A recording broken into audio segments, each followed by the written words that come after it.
Samalawa tina vaenga le taia le wa afatonu le tula e ono I le tautoma le unanga ni elsi fongo Samoa le tu e pi ia I le nei taia fo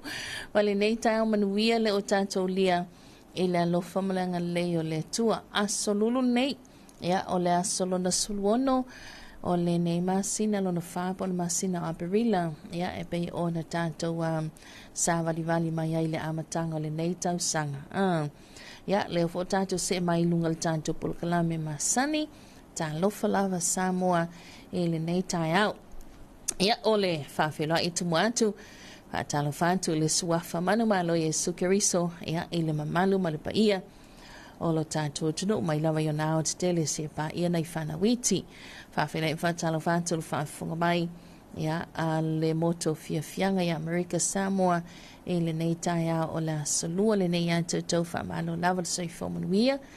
Ia whaatalo whafo ia to ke lau ta lofa ni ma lo lava le fo lau manuia le nei tai au. Whawhelai fo I mamalu malpa ia nei tātou pa anga lo ma ua ma au mai tātou whaasalaunga. Ia so staff le nei kilope lo a maum papa awai. Good morning ma lo lava le soi whomanuia ia e le nei tai au fo. Falling of Aya be on the alien tile, ya matoi au le mea umai in a Samoa. Ya itula umala be on the yaili tau amantamata, yolenea solulu, ya ngad wenga matiu te fai, be on fofaina. Tato proclame fanga solo neva angle tile, what tato ia, ilunga le tato talo falava Samoa. Ya ole toi quate le fitu le tau neo, na mawaleo swabonga la tamai. O le tala le tamo Samoa ma toke lau tal fitu whafonga ile lua I whaasalawinatu tātou telefon ia malona toi tu nātu pe atali tu la valu tau nei ile mai ai o le tātou Eterina Stuk 10 o le awhali tu la valu tātou poklame ma le company le Asco Motors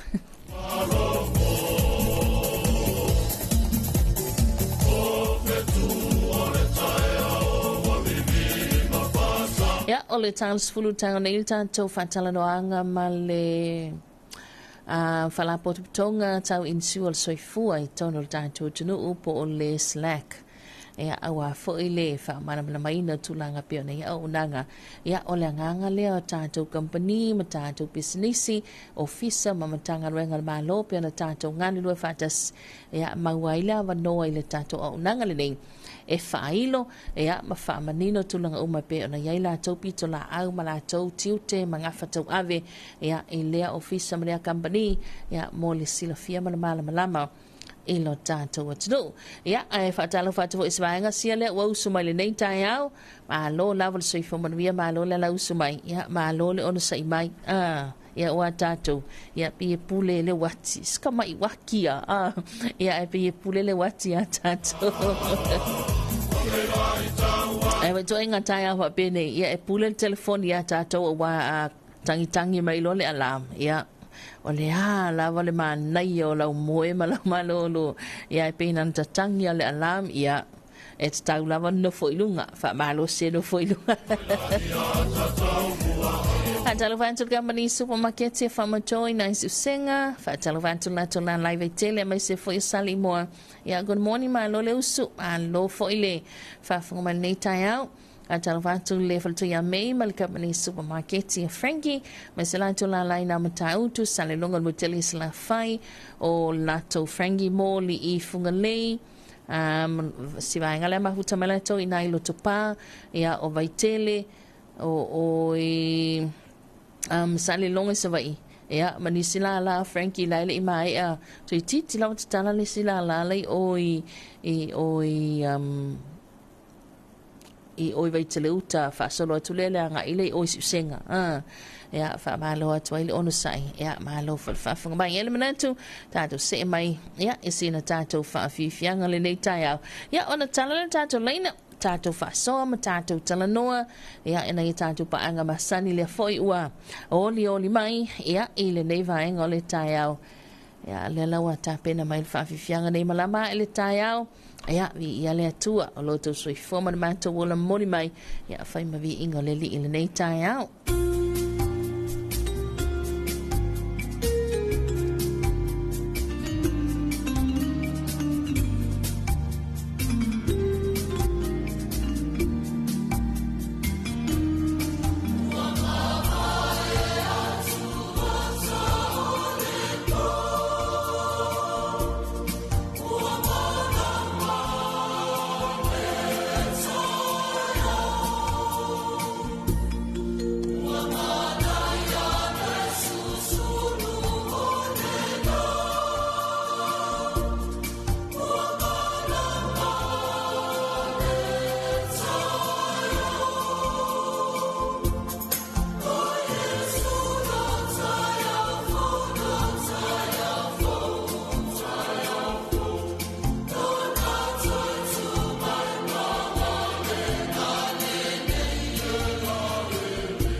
Tai malua tine vangal tai au le o tai luas ful minutu le ton ta leo le itula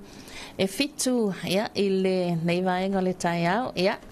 o le lava mate to lua tu lava male to fa sele ula ia ile nei foi vanga le tai au wa lava tato por klami ia mata utia le malo sil tangata le o fa so tai fo ile li e mau pe lo malo si wale na e tau aveina mai lava tatou faasalauga le po atoa na po ia o lea lava o maitau ia o lea lava i pi a kiliga faupopolo malosi atalo atu aso malo lava le tiu te malo le soifua malo le soifua manuia tafili na afa le tatou tunu leua ala fai mai nei taimi e maua fagasolo foi tulaga masani na to nive so pupu yo le asa ka ko fai mea mai nga po ya ma sau ya wa be fo yo nga fa wa ku netin ya mo si malo si wa le me fa ki ma le de kofe ma le lauki ma le lau moli oi fa pe yo wa uma ko ya la se me moli ai pe yo me kalali fa me wa mo ya o ye de me a ngo le se me moli ai alo la verso fo maria ya le wa talo tato leina lua ta si falu o ma lua ta si falu lua ya wa te lo fa so ole ya wa va ya talo falta to lunga leina ya lange ma ya po mo wa ra karenga feedback ga pero karenga pura ya sareuga alo le soy fo so po el auto fama el nei tayao maro la van nga lu alo ya ke ole pura po ngeo la sorkup la sol puling sesi ko fumal masio po fika ya las kai mo le bongoa vi ala vale ngale de yo le di o lo mo war soy fu le le ka ko ku ya me se foi de ofisa maru ya me se foi sa mo wa ya pa kala fo ngai fa fa ngai ngam fatua ni ka fo fa fo mai ya ma si fa fa ngai le o shot ya lo fa ku ya ke ko inga ma fatua ya mongien nge ya so do ko po inga ya pa kala fo ka ko pa anga nga mo malo ya va pe ho ya ngong wi pai ya va pe karenga ya luolua lo fa ko ni ka fo ka vo fo is do mo korika ka ko pa anga ku kuira lo fa ko mo ko ya lo fo inga to ke lau a porima mangongo lo fa ko ni ka fo ka lo fa da nga lulu sa mo ya nga lulu fie la ya le la fikir msingi ni ka ya va pe nga nga le yo le di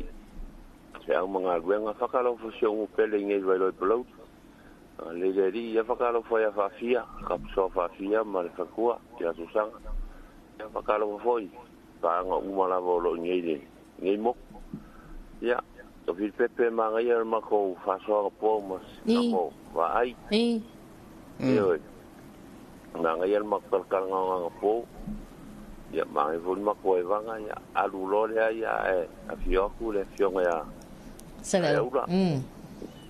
yo moera nga po ma le fero ai mal karenga ya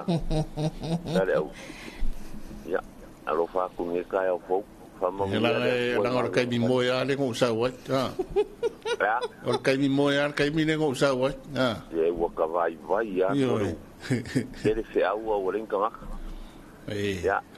alo fa ku mo pa nga uma lava sa mo nga lu ni ya so mangwia la vale ko ka ko valai nga duenga fo la ka apim sara la wai ya va penga nga ka si le fai pele la awal ka mai kai ya mo le lu ko fa ma le fa kanga skai fo ya anga ya fa so ya anga le le di fa so ni ya so mo lo malosie ki ke fo ya ale se me nga ye ki se inga il ka kalo ari ko vis bepi oi pa ruolo le kir ka kalo idea se me siria ngero ka kalo oro ke sa ngin kaya wa ma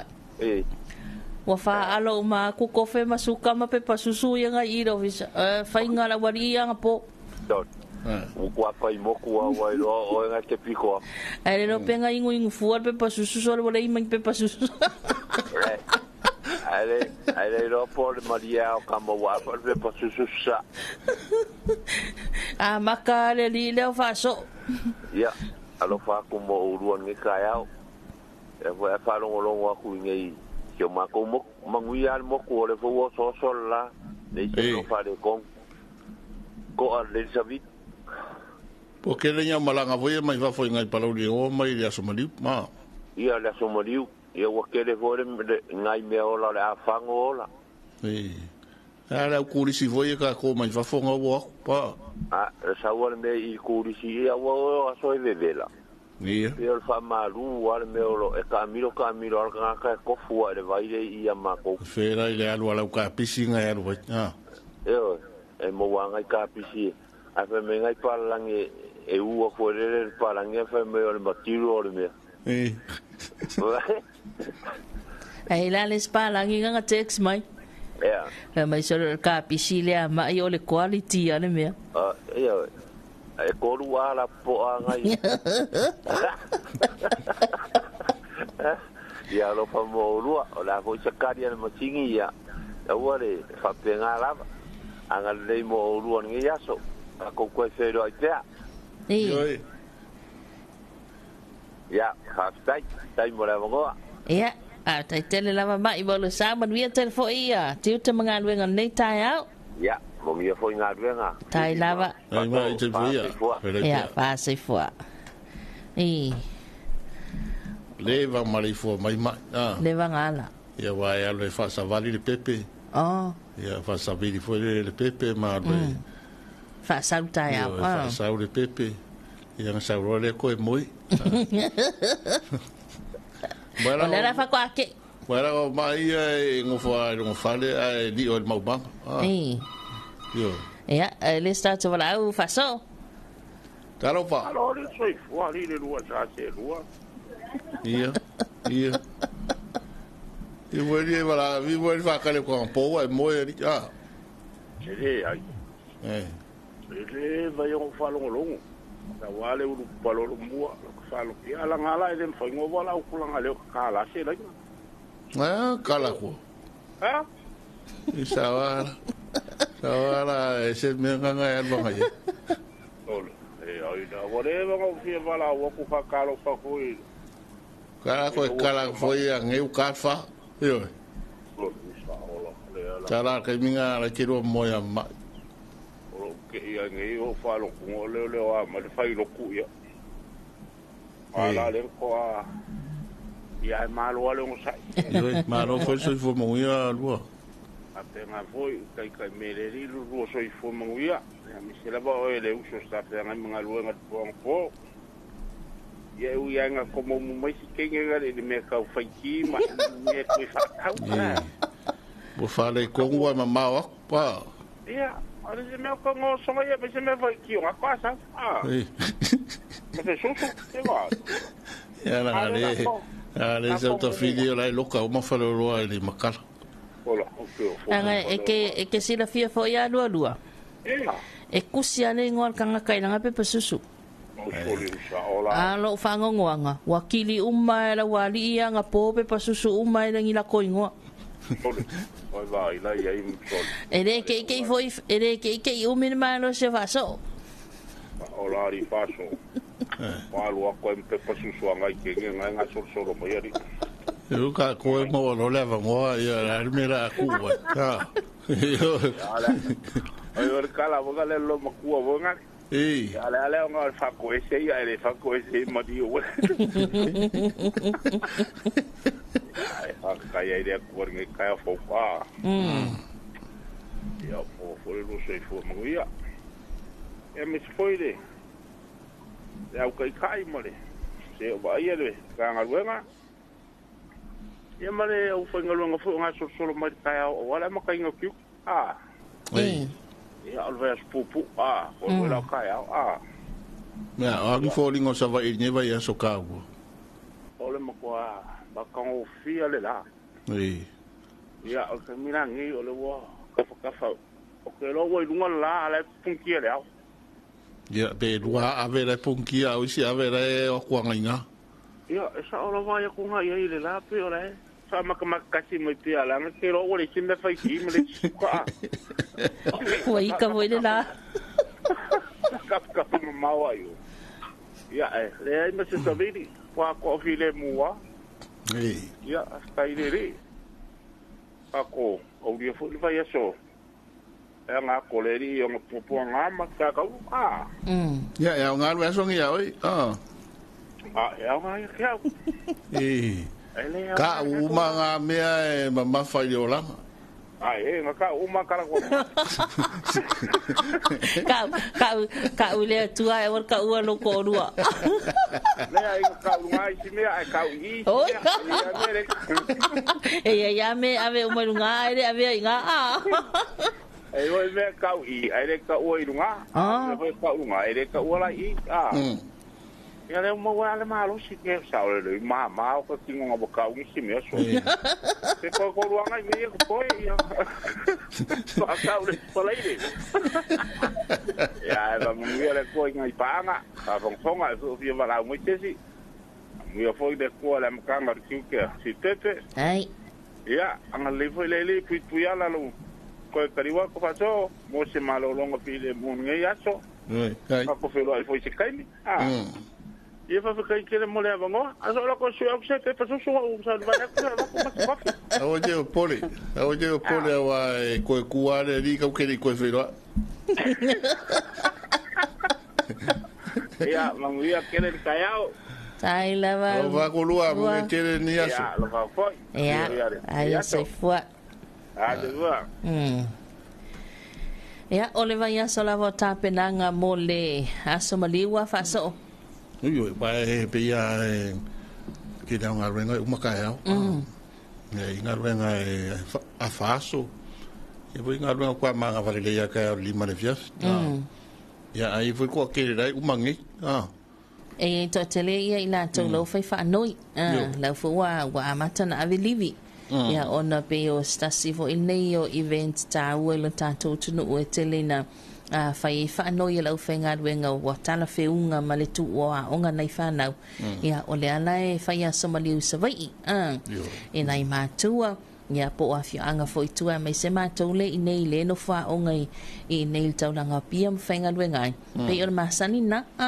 pisi foi la le lo ku savai ni ves pisi tumu le wa avangoa o savai ya nga foi mo ska ka foi le pe ka wa se o savai ya ta wala wa fionga wa uie sava ia imasinga uma e asinga i fanga faola wa makang fanga i savai ia ma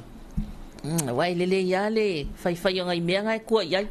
o ka ko le wa la teknologi wa se ko ai no Facebook e langa le fa pi ia ni sola mangi bluetooth fa umangule se fa solo ar ke ma pua ma mo se kilo ko po tu sala fa yo ka ikale ngai le va ile la fu ngai a pe o le fa kupe mo mai o sala e me ma ki fa solo i fo se fa ka ko po a ko mang ya fa pe ngai le al ka mela ale marke mai mangwa kwa oira e alenda pero tala bel tala na telefoni luata si falu o ma luata si falu lua ya tato tala longa masali le vangal tai alfa manatu ya ino fala al ne te wangalo ya ai mai se fo tulanga le tali le yon man luol tai ya le alfa te ya wa nga solonga ma fo fanga le yaso ya le se me to pole se kimeu ya ile ya fai me fia fo e si mo kwa fia o mani ve so wa pe ya e ke wo nga tono le veso ya fai ko ka ya o tele na mai tele foi ta pena ona pise ka le sia to wa iso ka le sia ma ka le ko lo ku ka le fia fi ya ma fa solo ko ya le tele o lo ku la ko ni ve yeso e sa leila atalo va tu le sunga ya ansi na ma futa mai la atalo fa mai ansi la u to fa so o ansi le pule le company fo ile le transam le matautu le tau no mai container ma fa moli da lo fa mai ma lo so fo mo ya e o kama sa o nga le sa o le ke le o le lo mai fa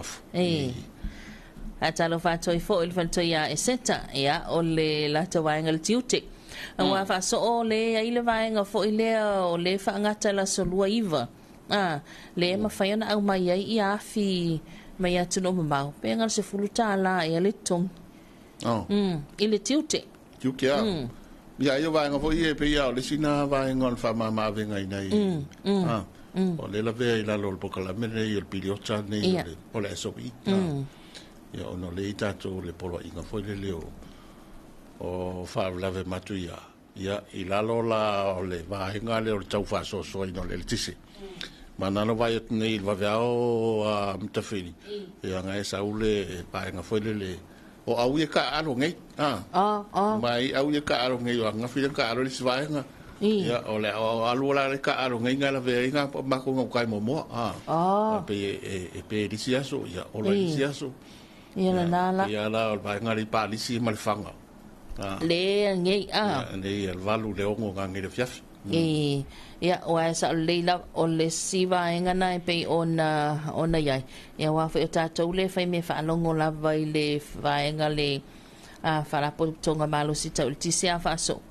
Ia o por kalame la fa so so le mai na file na fio le na fia ia le ala o fida fa so mai le West Coast fida. Ia o le tūlanga nai pe ona iai. Ia tātou te ngā lue whata se lava ma le vaenga lea le IPC. Tālo sia wa le maua I pepa o whamtalanga. Alawa ngā lue whapi inisi o afi fo iu tonu mai. Afi ia le pe le mai pe lisi. Ia, mo se vai taimi. Ia, pe sau mai ipsi la pea. Ia, atono ina le la tō manga iei fo le tau tu mama ina e whawhita uri o loa fi e tātou. Ia o pe ia la o le ngā rue fo ia se vai ngā IPC. Ia e vai ngā nā tau whapi ina tārusia. Ia wa o le po ana po a staimena va vea o le ana whaatina nei le vai ngā le whape whaola o la mo se taim. Se I mata I tū. Ia ona toi whaamalo lo ai lea. Ia o le afi lea soa u le mo afi soa u whaavaitaimi. Ia e wha ngā solo mo le wha Maria ino le ase singa whaapitoa ia a o le I whaongaina tu sala o lea na whaola ia lai whai lako test pe ok po le ale umi e o lai po le ale ia nga ia tu fo ilo le ase singa fo ia le pulenga ia mata I tū ia po le ale umi manaya ia ai talofa te toa lunga leina talofa ma lor sai fo manuia Pepe ia wa pe po ile fionga ia ba ia fionga ia selo Malo te kabaleo va aichi ia ta ro fa ku sele ulan ia wala la ko ko pasar lau ia wala sai ki ke mal pong te ro la ngala nga ia sa fo le fionga ia sele ulan mo ko mano ia wele di la nga ya ko lo fio nung la kele ai ka galo va foi ngai ka ko wo pa nga ma mi mai uma la leo lo fa ponga mai ni ke ndio le kaya ya fa ka lo fa ku mo ko ya wo ke lo nga wa mai ang ka lo fa ku le yo nga ya la ula ma yo nga foi ya fitpet ya ka lo fa ku mo ko ya Fakaro fa foi. Se ka ko ku ako. Ngai kaya. Pa pong fonga foi. Ku pu mai e se ka ko ku. Ya fakaro fa ku mo ko. Amo ya le ri. Ka malanga la akia e ni ya. Yo ko kai. Ya. Fakaro fa lo le mo ku sai. Ngale mai ka ku pong ye ku ma ba. Onei taliva. Ya. Sile di im. Mau va umana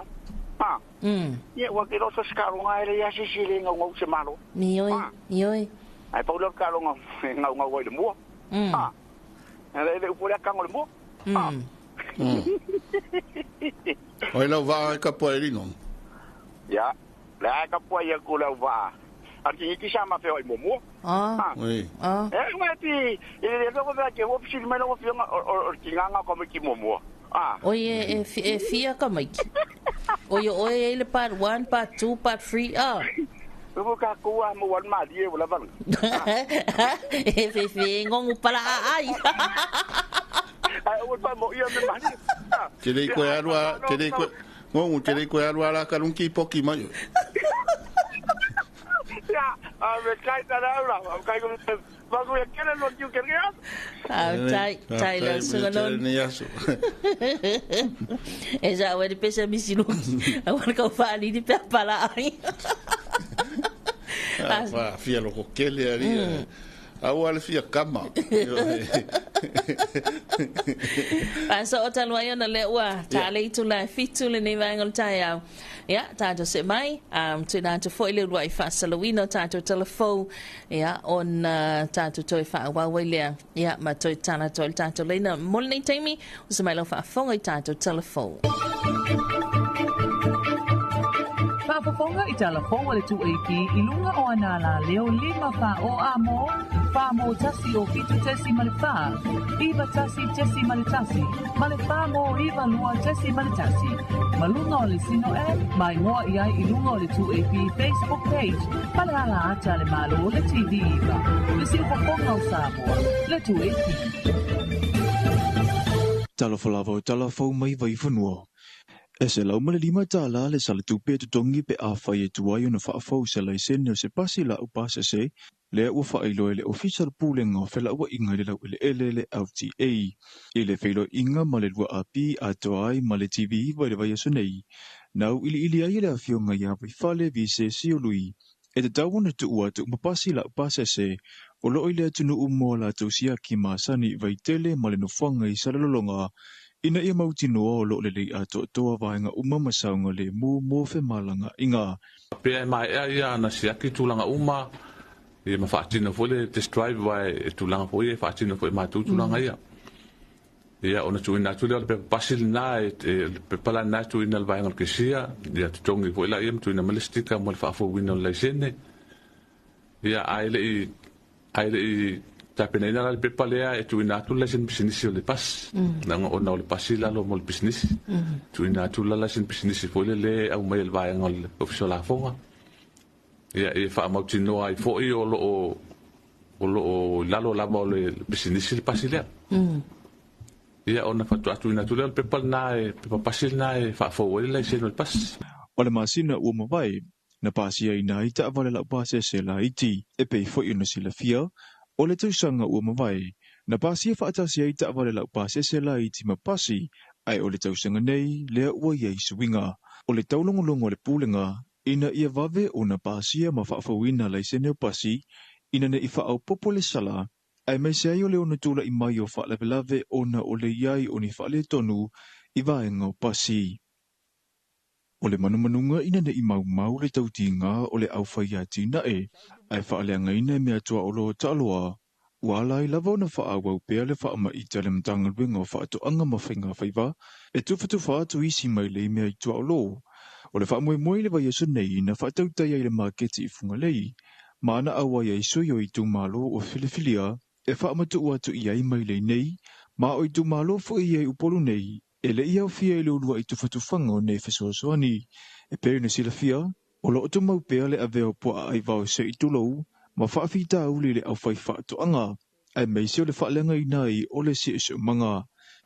O lo tuli matai pea no fuanga, o lo matua afa ina pea, I mea tua o lo whaalafua, whapea nisi o ati nae le o au fia I lalo o fono whavae. O nei mai lei o se tasi o foai ai lalo le poloketi, ua ua o le Stouders, o loo whatu peina e le Unia Europa, e ala atu I le FAO, po le FAO, ma o loo ngā lulue vāvala latai, ma le tātou mata ngā luenga o whatoanga mawhainga whaiva. O le a o atula vaenga luna lua le nei o le poloketi I le motutele I se la whai le vai aso fau. Ma o lo se solo lava polo kalame nei le manu lauti le malo mo le soifua manuia ina ia ngafa tau lima ina le itu tau atina e fesoasonia I le soifua ai maise o le tamau a ingo le atunu u. I talama le Pasifika. O na uru lea ua anginga le finau ina ia whai se pule whaatonu mo lana atina e le turisi O le manatu ta itai o le atunu ina ia yaini ta ia lalo ia mawhainga whaavai. E lima ta itai na ile sanga nga ipea ilumo le atina ele nei ile a fo ia atunu. E pe lavo na sila fia, o le atina e tangata ta whawhau mai mua mai whafo, o le whatu leo le si iti o le tamau a inga i so se atunu ai mai se lava ia tumoto le Pasifika. O le tāua o le iai o le pule whaatonu e manatu na uru o le alangango ina ile whaititia o le whaaleanga ina o lona si o manga whaale natara i ngā ruenga e whaatosina mai ai tangata o isi atunu ina uru. Ua mai a wha o atula le fia o le taitai o le malo tonga le a fionga le pāle mia ia aisake valu eke i le whainga malo New Zealand ma le whainga malo a Australia o lona whaangau le malie o le leo le tausinga o tangata lona atunu o loo whaawhainga ruenga ina ilalo porokala memo ngā ruenga whaawhaitaimi a atunu nei e lua. Ua ia whaao ana ia i whanonga o na tangata nuu. Se isila sila tutoa ia i Australia ma New Zealand ele ngata o le fia o na o le atoa o tutongi inisi o vaiaso o whale o lona nofuai ele o le lei a toa ai manisi o tangata ele o maua au nanga sa tatau o na o lato maua i lunga o kone karate na o lato sainia a ele i malanga atu. O le whanau o le pāle mia o tonga, ina ia tutusala nau mai o malo mau o loa nei le Pasifika i tangata nuu atu motula Haiti, ina ia ngā lulua i o lato whaatoanga, ma leitu a inga tausinga e tatau o na o lato maua. Talafona mo le nei vaenga le aso manu e tele tiu te mga ruenga, whianga iai mana malo le atu nuu. Whaapoponga i talafonga le tuaiki i lunga o anala leo 5 wha o amo, wha mo tasi o fitu tesi male wha, iwa tasi tesi male tasi, male wha mo iwa lua tesi male tasi. Malunga o le sino e, mai ngoa i ai i lunga o le tuaiki Facebook page, pale ala ata le malo o le TV iwa, le silpoponga o Samoa, le tuaiki.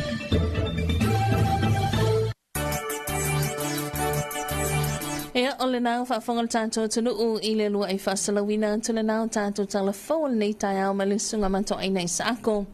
Whaafonga toitu i nātu pēr tāli tu la e valu i le tai au nei. Inisi la taula ua usu mai lunga la tele a whasoo i le nei tai au. Ia, o le tuli loa sanga le mu. Mai peifa i masani an whalanoa mai steimi i tarananga vaenga whalere le ICC. Ia e lato mamno tina o le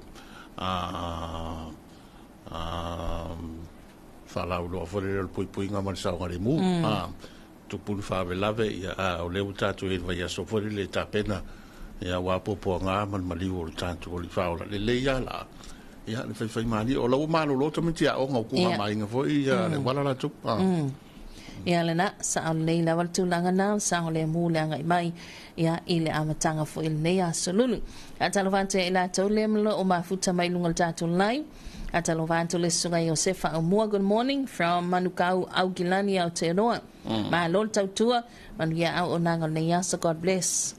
mai atalovante le sunga tapwala falima tautofi so ifo manuia na lole usu fa tai fo il fetalenga sele aula ia mo le tuti ana po fa peva ai manuia tele nei asa va tai atalovante le sunga ya to lima siavao ia fa talovante le sunga mafta tu Wellington ia fa mai to lima la wa matana nga luenga fa so le tai au ai malo la va on sa man ia nga luenga nei aso ia fa talovante fo le sunga ya Tamara Mikaele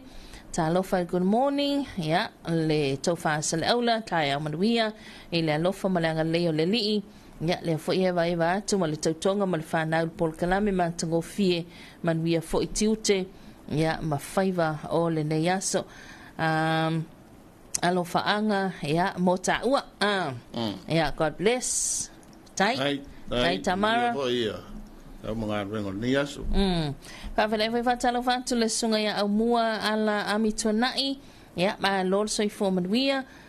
mi lawa fionga fa so tauloa ya fa pe foi ya lo nei tangata manuia lava por kalame nea solo fatu ya i mai Alaska Alaska o le asolual nei ia ua mantua tu sa Alaska Amerika ia le fo ila ya luai ma na ita to pa anga itu tu le mnu ava so le mo ka ko luma e pe mo va nga ku ia le na talo fa toi Alaska ia le sunga au muam sila to ainga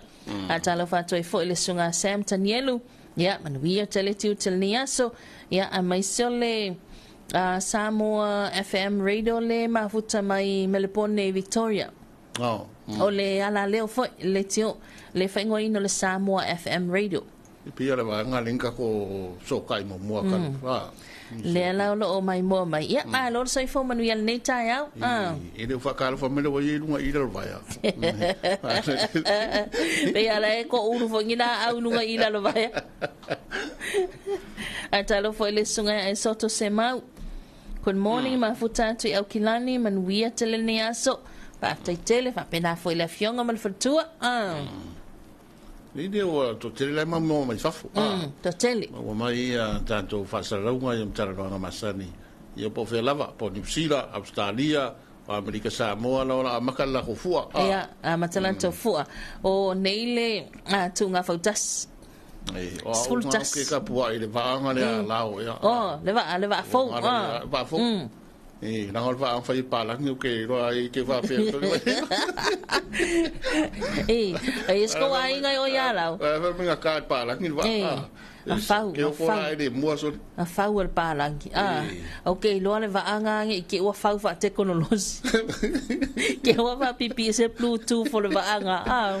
me va ko yo lo kapo il va ya va uma ko voi la ka ko ye o va uma la yo va uma ka ko va uma ta to ya sultas la fa yo va fa so pia do e ku nga pe kasia ku nga lima maila lima e pe sfulu mai la sore le sau ai sore tasi al tu unga e lua va faule ye o le va ana a lau e male va ala fio anga pa va ya kama fonga ya va fauna e lua ya ko wa lau e le tio a fa umi lo malo sil de ya o no le te tapo ia lau sa Garcia wa kere po kala men fu a Samoa la ko fa fianga fa langa no ya o la to pese o a tele lava va inga pe ona e el fa tino ngo fo ya wale fa mena twino la to fu mana ya wa ma ya po ya Amerika Samoa la to pa ia wa ang va pe o nga ya lu I fasal lau mal tu nga fa tas ya se mo fa pe ngai ia terminale la kolosia to ta to fasal lau ngal to fa ya sale aula ya Amerika Samoa yo la ngaule va ale ngal ko ka fasal lau ole so ke va ku pe yo nga fi po ngai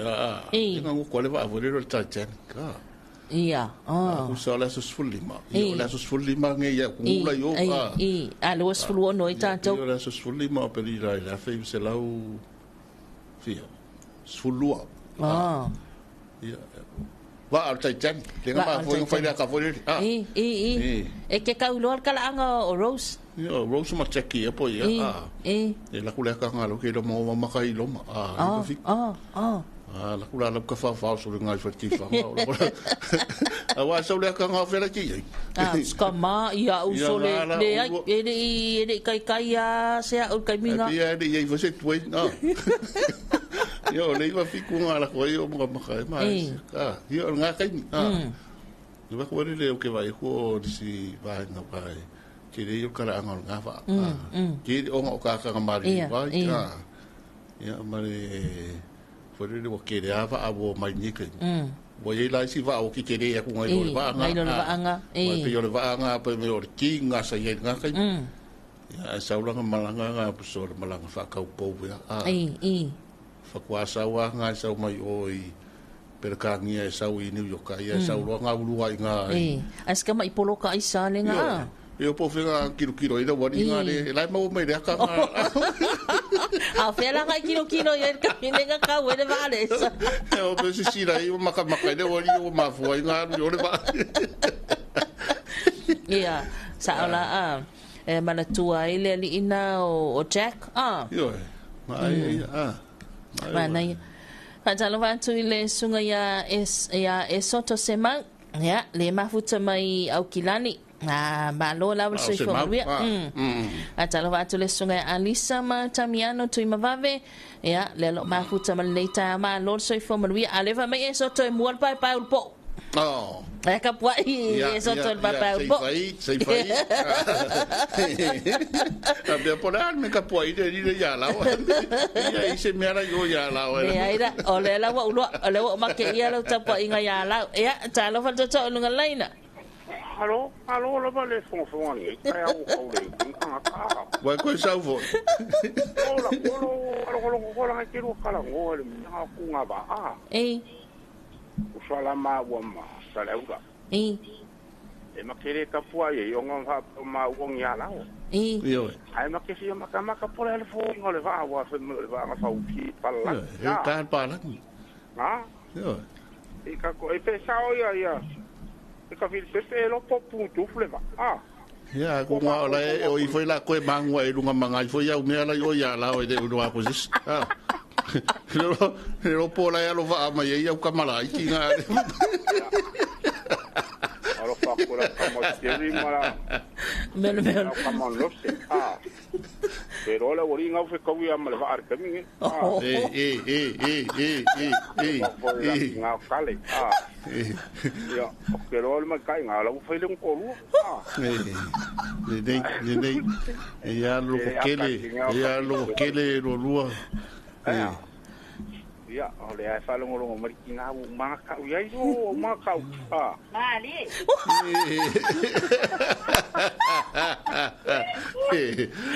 Ai amang uer ku nga ku kuida. Awa chama ya fu me mo ya le ringa. Nga u ma sangi fu. Yo me ka kadia. Ole alo fa fu inga sa wai ai ri fa peng sa u se Yo me fu yang sa wai o ko inga. Ya ku ala sawa le ala si ya ka wo ku ngai me fa penga ai si ka yo ala ora ko pa ya wo ka ya la yo pa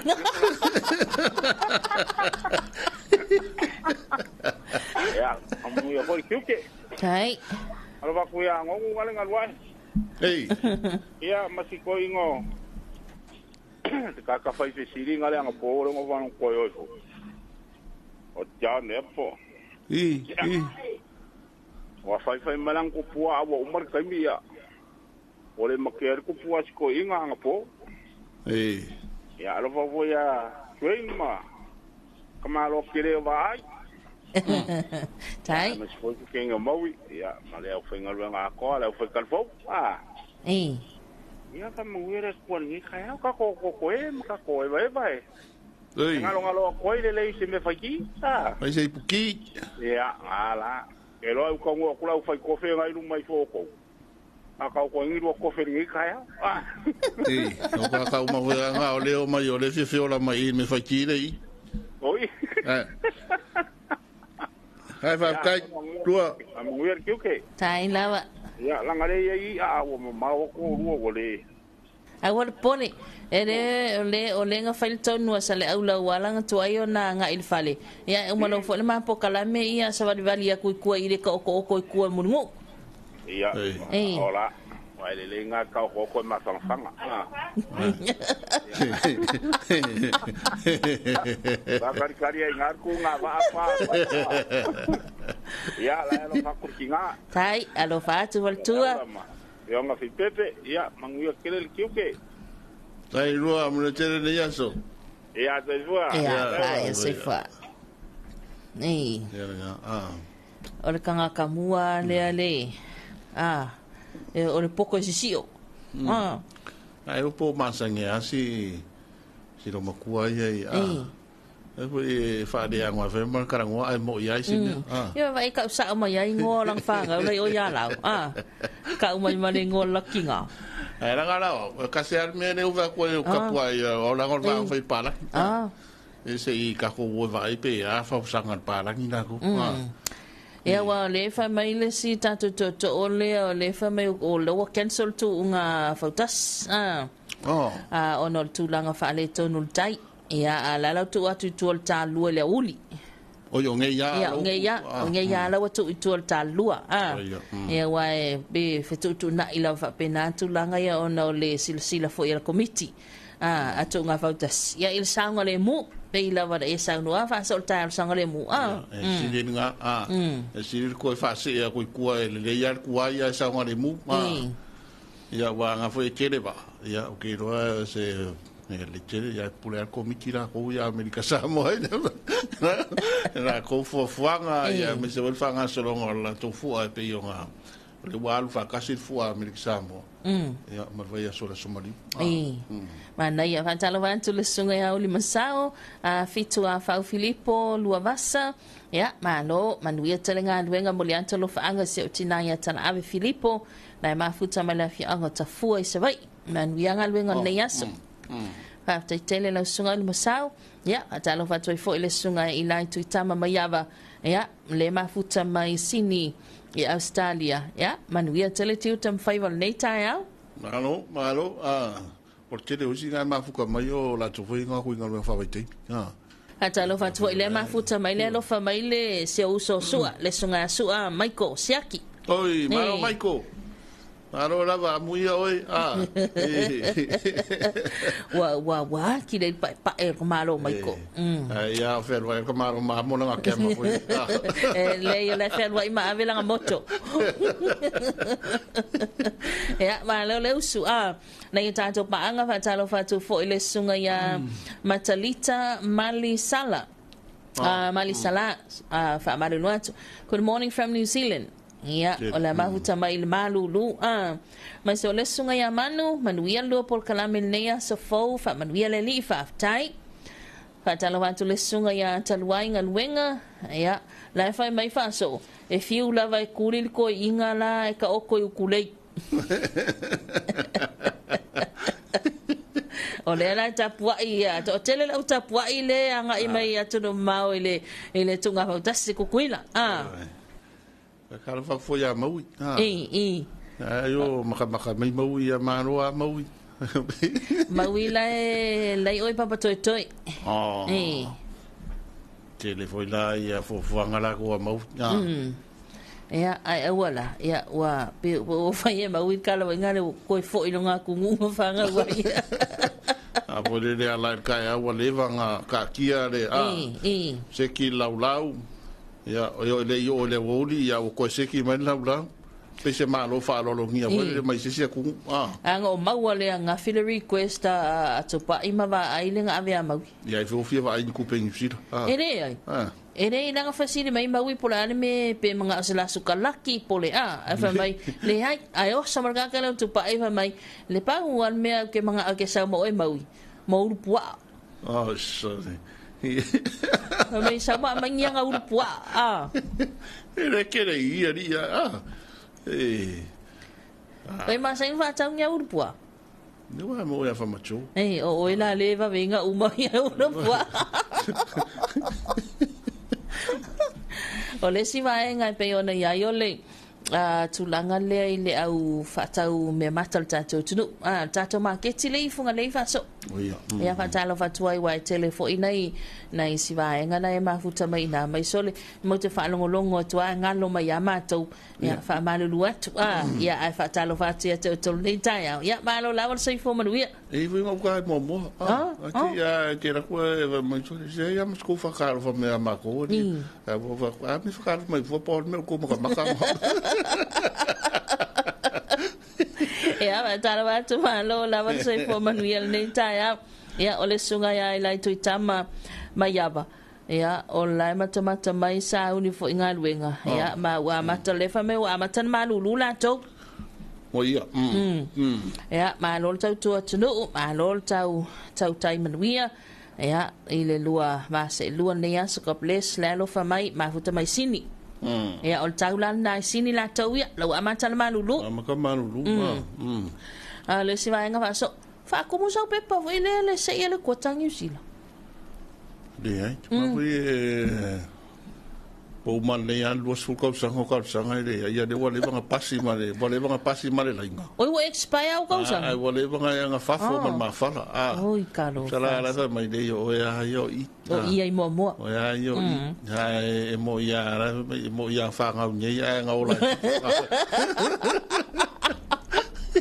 ia pela le fa umi ala inei se fa masangi fe au fa Samoa ai kasi nga we mane mas ile nei o le kuota. E wala ko wali le fa ku mul pepa. Ia mai te le voi ka penga ngor kamanga.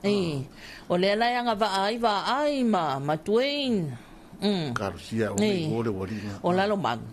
O la lo mang nga musu ba wa nga fi pe sa ka kamasangi le ofisangi sila. O va ko pe ya va mai se. Wa le va nga pasi o kausang. Le o ke pe se ai kia ma fai yanga nga fa la kiki o kausanga o la ko fia pa lai le kota. Ala yo ka machi o ma ko la yo nga lo fa we kai. Ala o fa ala me ala ngai fia lo ko ta e le ma fai so le kula fong. Ala fai mai ka ma lo so le fa me u fia alu ke le fa la ve o ke le fa fika u li la inga. Ro yo le sa o le inga le wo ya ngala sola li.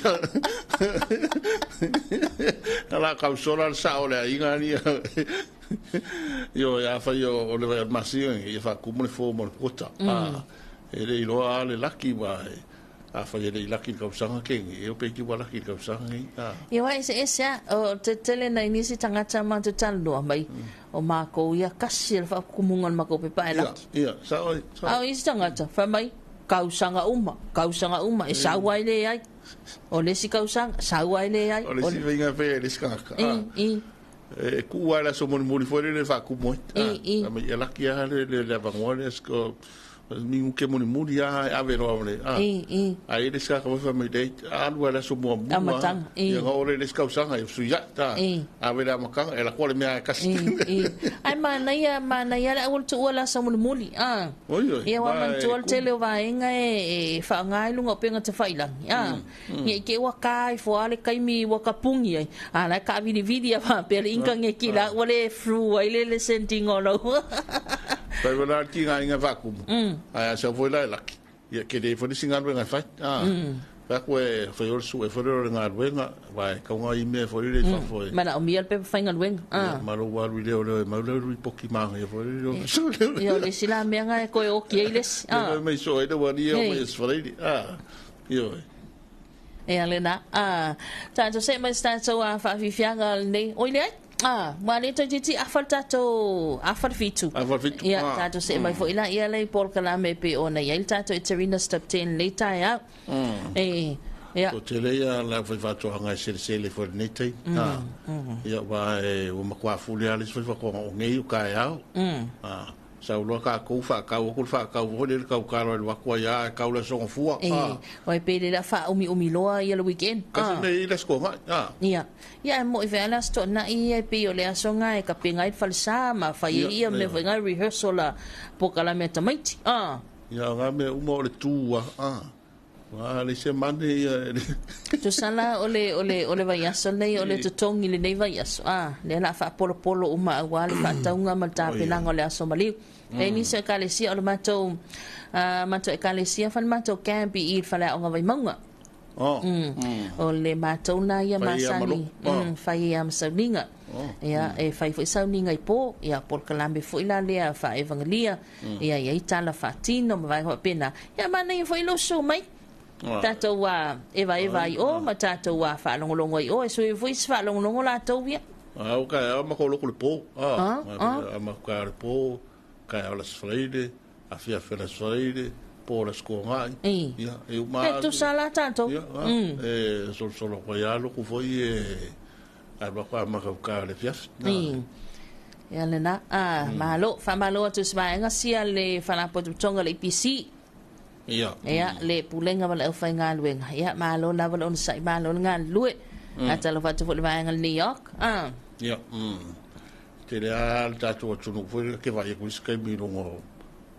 lungo mea ngai o Facebook ma o lai fai mai sole ia se o fai ngari PC o ni sole e le fai ngari PC o le af la ma ngai ia le fai ngari wa o ko po ngai ma ia ia wa ia taimi ia fa so o mal fa fa mai la tru ia pe o lau o le mako fale wai lo le le le mako fale le aso pe el mako paua ma le afia fiele ke vai la fia fa pe o nei le pe el paua tu lo fa funga mai ka ke manga va kwa o manga ai o ma fa me ai foi le tina la fia mai la ko pe ke mine o la a va ku sol ala me o ka ikala le ma ko ingalo ya ka ikar va solo ngale paua fa mai ia ko gi ele saulo fa lo me ai ko gi kilo o ai se la ko fare ese ya umalonga ayo lo malo fanga u lu mar ko posisi ko ki pe mel pau e ma ya wa e disi ai nga fore ke va ko e a fo a fa pe wala se kes ya ole ulo le sala le pau ku ngore le ai ke wa o kai me pe le pau ai ku ngore le ya wa ko ko fa mo mele a fifa fo pe yo le si tanga le se a ko lo mkuka wa ma wa le ai wala me sa o mo malo o le mako i fa o fa fie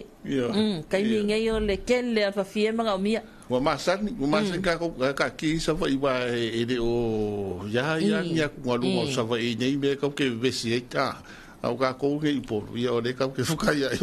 ma fa fika uri la ngai o fa mo pe pa ya au ka ko ma san ngai ta ya e ka ki doa o ngai de fa mai pe ka ko piko ya o ngai de fa mai pe nga ngai ka ko ya fa pe nga fo yo nga e wa wa le si fo le ko fe se kara pe ya ma ro ya pe mai nga ngai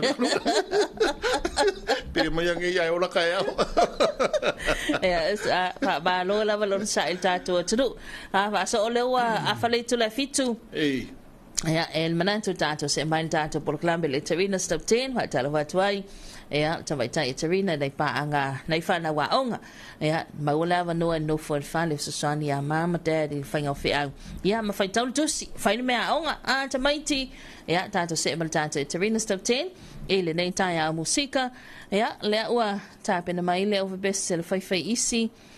ma le fa fi fianga fai ngoina sau malu o le tai au ina wa afaton le tu la fitu ele nei tai au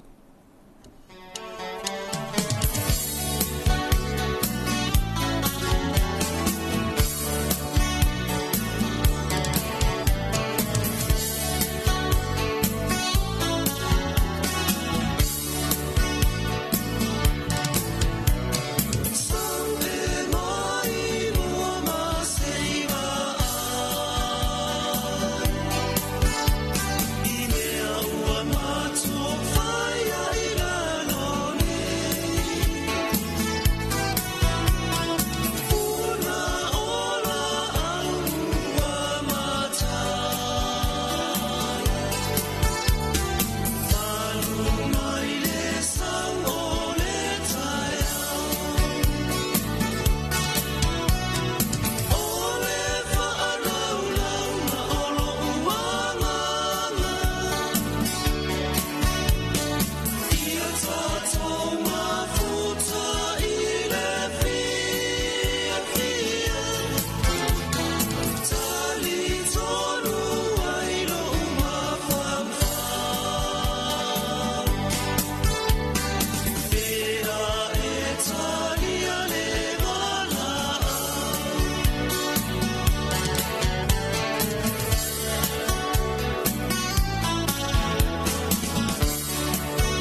Hiangana ne vaenga le taiao en Serena's Top 10 kolisi maulungo avele malipesena Samoa matango fie. Ya ina wato sulima minuta le tentale le itula e valu. Fawa pe tanto musika lungo tanto Serena's Top 10 aswa Felice Micaele ma musika le taiao.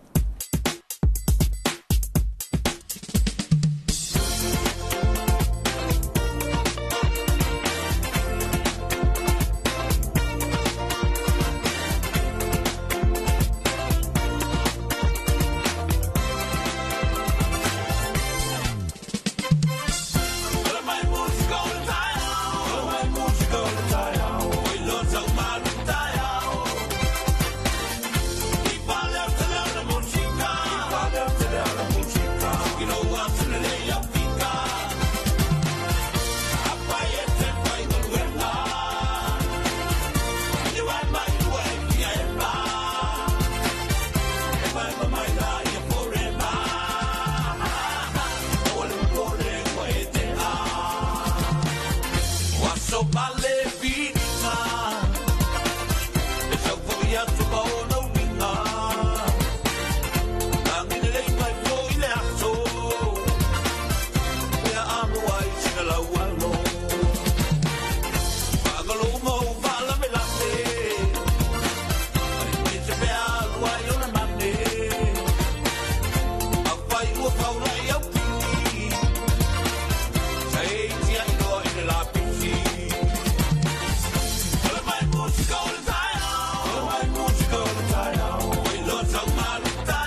Vivianga na mai lava bestseller Guarani Brothers Sosoa e pea le la It's Arena's Top 10 i le nei vanga le tai au e na ua toe 50 minute le toe ntalea o le itu la valu ia tātou se mai le se tātou musika nei lunga le tātou It's Arena's Top 10 mai lava bestseller Bava Boys le ele wa le malia i vai.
fiangana le vaenga le taiao mai le Serena Stop 10 hina ua tolu ma le afa minuta le toi Natalia ia o le itu la e valu ia a o le i tu ina tu tato fa fianga nei ia mai leo tuanai a le pese la mita mitanga ia o le tato musika le nei tau lunga toi foi ia ma le tato e Serena Stop 10 ia mo le lofaanga le Serena ia mo nei pa anga umalava na yalo mafana wa onga ni universite lo fa wa pia o onga ia telele fianga i malato suenga ia ele nei foi va enga pole nei va yaso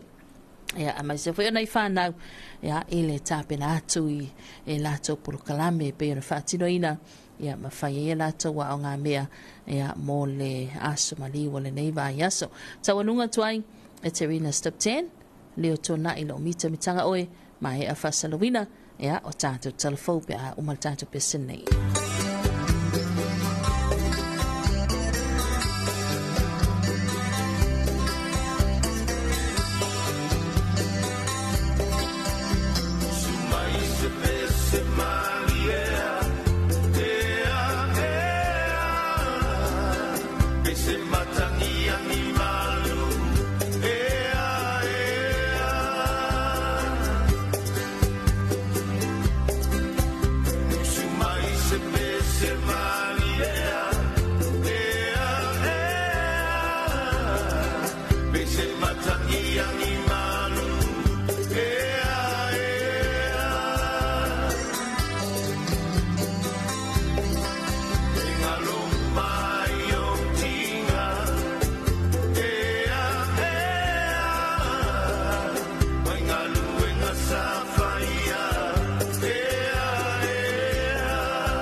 Telefon le tu AP ilunga o anala leo 5 fa o amo fa mo tasi o fitu tesi malifa iba tasi tesi malitasi malifa mo iba lua tesi malitasi malunga o le sino e mai ngoa ia ilunga o le tu AP Facebook page palala ata le malo le TV iba le silpoponga o Samoa le tu AP Talafalavo talafau mai vai fanua E se lau male lima ta la le sala tupe tutongi pe a whai tu wai una whaafau se lai sene o se pasi la upasa se le ua whailo ele official pooling o whela ua inga le lau ele LTA. I le whailo inga male lua api a toai male TV vai le vai aso nei. Nau ili ai le awhio ngai a vai whale vi se sio lui. E te tawana tu ua tu mapasi la upasa se o loo ile atunu umoa la tau sia ki maasani vai tele male nuwhanga I salalolonga ina ia mauti noa o loo lelei a toa vaenga umama saunga le mo fe malanga inga. Pea mai ia na siaki tūlanga uma, e ma whaatina fwele test drive vai e tūlanga fwele, whaatina fwele mātou tūlanga ia. Ia ona tuina tūlea pe pasil na e pe pala na tuina vaenga ke sia, ia tutongi fwele ia tuina malestika mo le whaafo wina o leisene. Ia aile I tapena ina le pepa lea e tuina atu laisen business o le pas. Nanga ona o le pasi lalo mo le business. Tuina atu la laisen business fwele le au mai el vaenga o le official a fonga. Ia e wha amauti noa I fwoi o lo lalo lama o le business le pasi lea. Ia ona whatu atu ina atu lea le pepa na e pepa pasi na e wha fwoi laisen o le pas. O le masina ua mawai, na pasi ai na ita avale la pasi se la iti e pei fwoi una sila fia, o le tausanga ua mawai, na pasi e whaatasi ai ta avale la pasi se la iti mapasi, ai o le tausanga nei lea ua iei suinga. O le taulongolongo o le pūlenga, ina ia vave o na pasi ma whaafawina laisene o pasi, ina ne I whaau popo le sala, ai mai se ai o le ona tula I mai o whaalavelave o na o le iai o ni whaale tonu I vaenga o pasi. O le manumanunga ina ne I mau le tautinga o le au whaiati na ai whaaleanga ina mea tua o lo taloa, ua I lava ona whaawau pea le whaama I tale mtanga luenga o whaatoanga mawhainga whaiva, e tufatu whaatu isi mai le mea I tua o lo. O le whaamue le vai aso nei na whaatautai ai le maketi I funga lei, maana awa ia iso yo I tu malo o Filifilia, e whaamatu uatu I ai mai le nei, ma o I tu malo fo I ai upolu nei, e le ia o fia I le ulua I tufatu whanga o nei fesoasoani, e peri na sila fia, o lo otu mau pea le aveo poa ai vau se I tulou, ma whaafita uli le au whai whaatoanga, ai meisi o le whaalenga I nai o le si iso manga. O lo tuli matai pea no fuanga, o lo matua afa ina pea, I mea tua o lo fa la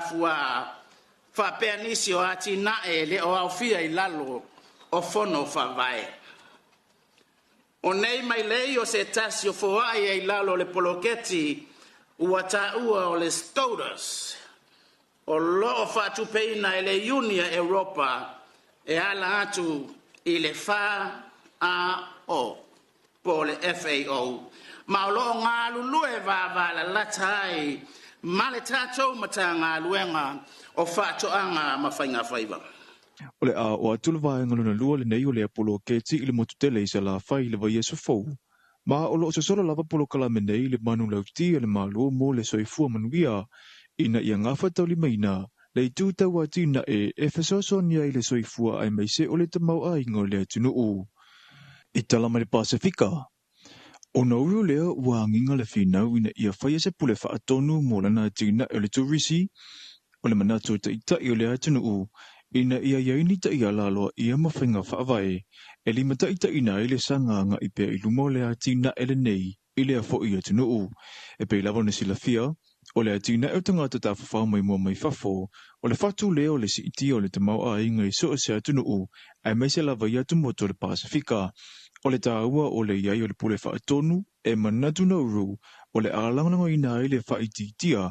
o le whaaleanga ina o lona si o manga whaale natara, I ngā ruenga e whaato sina mai ai tangata o isi atunu u ina uru. Ua mai a whaau o atula le fia o le taitai o le malo tonga, le a fionga le pāle mia ia aisake valu eke, I le whainga malo New Zealand ma le whainga malo a Australia, o lona whaangau le malie, o le leo le tausinga, o tangata lona atunu u, o loo whaawhainga ruenga ina I lalo polokala memo ngā ruenga whaawhaitaimi a tunu une I lua. Ua ia whaau o ane ia I whanonga o na tangata nuu. Se I sila tutoa ia I Australia ma New Zealand, ele ngata o le fia o na o le atoa o tutongi I nisi o vaiaso, o whale o lona no fuai ele o le lei, a toa ai ma nisi o tangata, ele o maua au nanga sa tatau o na o lato maua, I lunga o kone karate na o lato sainia a ele I malanga atu. O le whanau o le pāle mia o tonga, Ina ia tutusala nau mai o malo mau oloa nei le Pasifika I tangata nuu atu motula Haiti. Ina ia ngalulua I o latou whaatoanga, ma le tua inga tausinga, e te tau ona o latou maua. Talafona mole nei vaenga le aso manu e tele tiu te mga luenga, whianga iai, mana malo le atu nuu. Whaapafonga I talafonga le tuaiki I lunga o anala leo 5 wha o amo, wha mo tasi o fitu tesi male wha, iwa tasi tesi male tasi, male wha mo iwa lua tesi male tasi. Malunga o le sino mai ngoa iai I lunga o le tuaiki Facebook page, pale ala ata le malo le TV iwa, le silpafonga o Samoa, le tuaiki.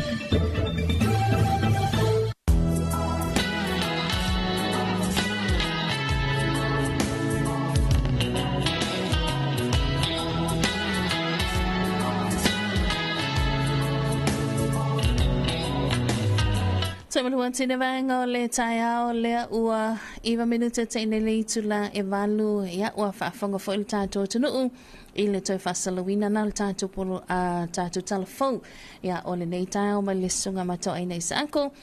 ia e pe o nei whatalo whatu I le fionga ia misa le lo mafuta mai whasa o le nei taia ia wha malo le soifo manuia a talo whatu fo isi vaenga sia sa fionga mga luenga matiu telpo ana po ia taipei lau le tō whaia whaso ia o le alawa sa tō whawhana I tātou tangata mtātou malolo ia o le alawa sa whaatino fo inga nuenga matiu te pe ona ia ilea fia na po ia le vai a lea o lea e maua alawa na malos ia whaso e disi a wai ngau ke wai kungai meri mai me o le dinga ngā la kula ngā pohu fula longa whala e moi e le I o leo kere I moia e ale na o le la basa tiu te atu la ona no por ko o ki kere nga po wala vai e ta lofa ka lofa lua sa se lua sai fo mo ia mama lo nei tai au ya langi mama le wa fionga kausala ya e fa pe fo le manga ia le po mo vai o lo ba wa nga la vai mo le soi po manguia ma ma lo si o le ko inga ka lofa sa laula ya le ko amu wa pusia bangoa ke le ale pisi ka penganga foi kulanga I fara velava me fai o ainga ya le ala ko amu ko isia bangoa pa kalo pa ko foi si o ka ko wala leu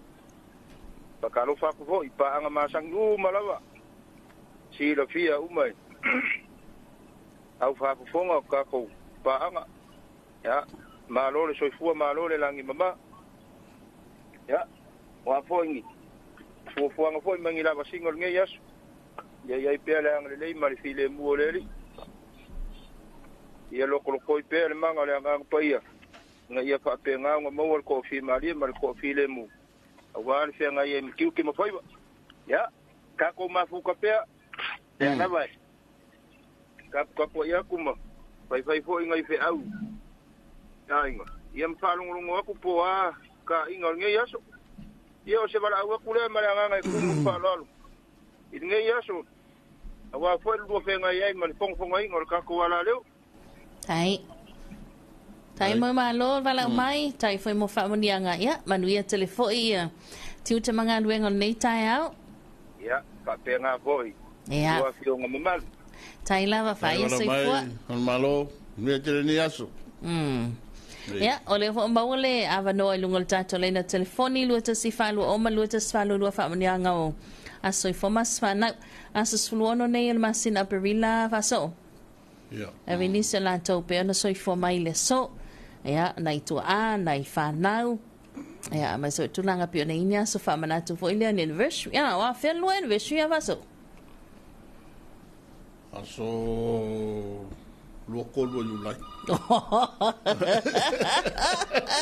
Ele ola kiki vaso ole ai manga ko. Wai mau lei pa mau wala ko. Wai ala ka ula so luoko lu you like. Wala so nga kala pasengi fore no. Ya, talo volta to lunga leina. Se ka mo mo. Wo ko wala wa. Ia. Onga le anga le do sa ngo ba ngi wa supanga wonga. Wonga lo ya ke unga pamangu ya kula supanga wo si wo kali. Ole aso nga fuwa. Ia. Nga ko ilo nga se fiku kausa. Ole ali le o weekend. Mambalo kisi masima yaba. Ya. Anga le ile ko ya ke oele akali. Popo pengi sia so rogola. Na warka ko wa ke nga ya ka ko ngo ko ai ngi sio ka ko ai ma. Ya pamangu ya ne ko ilo wolanga. Kalo pe ile ko wa ko ni fa so nga filima ke Apollo ngi vai ka wo soifua nga ile ola kupupua e kupulam ya pui markia lo gola o ele akari pa mangyanga nga va pia ke ma u markinga ya meselo uso na ke to James na yaba ya olo fa nga mo nga va ku mo ele akari ya pa mangya kelele ku lo wa so fa ngau ya wo ko bala wo ko ile mala nga ku mu pa lo mangya po kala Tai mamalo manuia foi la sofana o seu walo tai wala mai ia fa se foi a lu anniversary ia o pasengi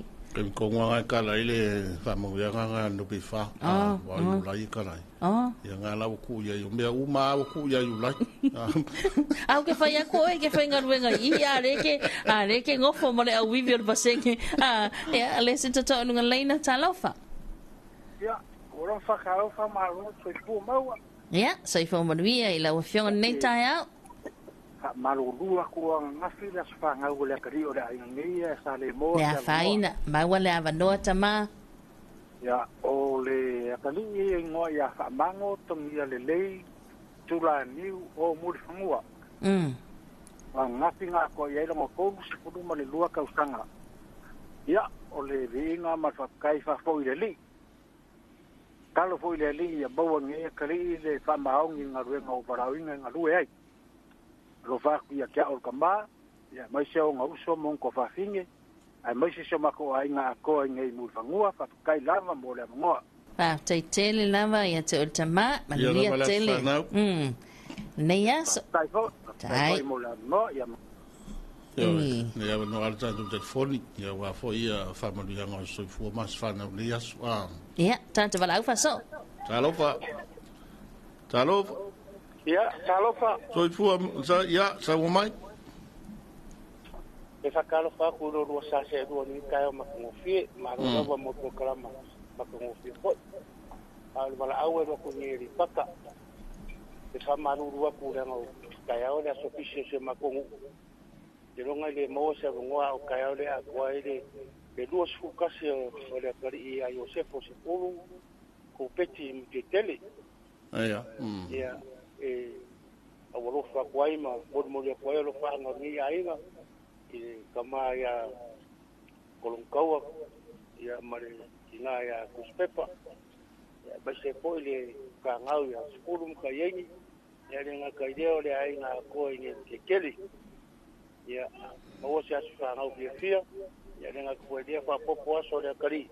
ya mo el malo se walan ka ku le ainga ya nga ka po le ka de sia le ya ole para wa ku le mana nga fa lo ya mangu ya kele po kala mo ngi yaso mangu ya lo kiu ke mo go fa walo filima fa fa kele mo le ngoa pa tai go mo le tuai ya so fo mas fa na le ainga pa tai ya so fo ya tai wala mai ya mau pela vanoa lua ta sifalo o ma lua ta sifalo lua ya wala ki fo ile vara au me la lo manu e sia sfa nga wo a wa la lo man so ma singa ele mi se ma sina wa sfa na o sian fana ko ka man fa i mar pepa e sa wa lunga lo makua wa lunga lo makua ya sa le si va e ka wa le pepe lo ya ya fai foi o fel vai mar pepa ya al pisi foi o coupe fai ta e ma me de fe ka ko va fa nga le yang wa foi le ya ke fa ma yo nga fa e pira ko ke le fai mai Ana. O la so forest o ngafilis. Ya saulesi o ka ya ni o eta. E manga ya lila ka kwalu mai. Ta to alu e ono na ni sile fa mai sa pisi. Ya e start to olena fa to o man to nei fa mai ya ona e to to ngeta ya. Ya ni te wanga alo fa te mai. Mai de si lo ku la sa ista. Ya lo ku ya. O mai ista le kede me mo wa. Ya ma wai mal sa stu. Va so ol ta to wala. Ta lo fa. Kalau fa malu soi fu malangi mama. Ya, fa banu yang soi fu mas fa lau tina. Ya, fa mule o nei o le asofana o si o ainga. Al fana. O nei aso elo na fitu fu malei pa se sanga. E vi yang fa fika ya i pele tua. O no nei tau sanga i tele o ia foa i moia. Ai mai se le tau singa wa o mo si au fana. Kapitai le tua manui al fana. Ona ona ngā luenga sa whai. Kapitai fo i mole fina mo mea lelei. A wā a inga. O le ai mo moli ai le nganga kapitai le tua. Ona o nei tau sanga i tele. Wa 5 balu tau sanga o le mawhai poiponga. O le nei lava mate mafuta. Fafitai le tua e uia ina maua mai o le tino. Ia lo fangia pe le tua. O lo faanga mova angi, talau, o malie mamota. Fafitai tele mo lo wava noa. Fa manuia le tua. O vaangi le sua fotoina, O vaangi lona ingoa. Ai foi le sua fotina. O sua tua lupe tu i malie. Sua, Ia. Fa tai tele lava te ortina, ia anga le leile tua il fa mo le a soifua ma la fa na ultima. Fa tai tele. Ia le fa tai wala mai. Io. Fitu suliva tau sanga o tamaya vaangi. Ia ma le 5 fulufia. 5 valu tau sanga la anniversary. Manaya. Ia ma ua kwa sulima ia. Ia olua. Ia. Mana ia fa mania ngala so for tamaya vaangi. O le ai o fa ta simala anniversary. Fitu suliva tau sanga vaangi. Ia ma ngai ai sa fia finga stinasia fa kaya ke o kama le lei el tau singa ke ngal venga le lei ya o ki ngale lei fo yo le sa afi mai me le lei fa yitama yo le wali o mai malua lua le wa ke le tau sanga to ina ya e de ya se si me o fa tai de tua o al ka finga o fa manuanga ya mo ni sia se tele malista usanga se tele ia o tātou tunu e whamanatu i le soa soifua mas whanau ia po i lako o lenga whamanatu a ngafi po la songa fua ia mai lako o le tu e whamanatu kai au po le asauri ista ia wai sa o leila walau sa noanga i aso whanau a matatu lava nei tai au aso freile asto nai e pe o le ua whail tonu al to ina ko umala vai whai wale e kaulpua ai le e le to na i o le toi tu ia lu uma ia e vai ko ngala sanga la so ko ku kama ia na o le a telefo i o le lunga se me kango ia lunga laudag ia mai pe to telefone le a foi o tua po sa vai ia ke li si voi le lo fa por kala me o sa vai fai sta i langa le velas fanga o velas fanga o sa vai ngale ia ba ia nga va mo fai o to tu ia a la fa i malas fanga o strata la fa mala tu nei vai aso o i mal pepa lulu la usava io e vai ha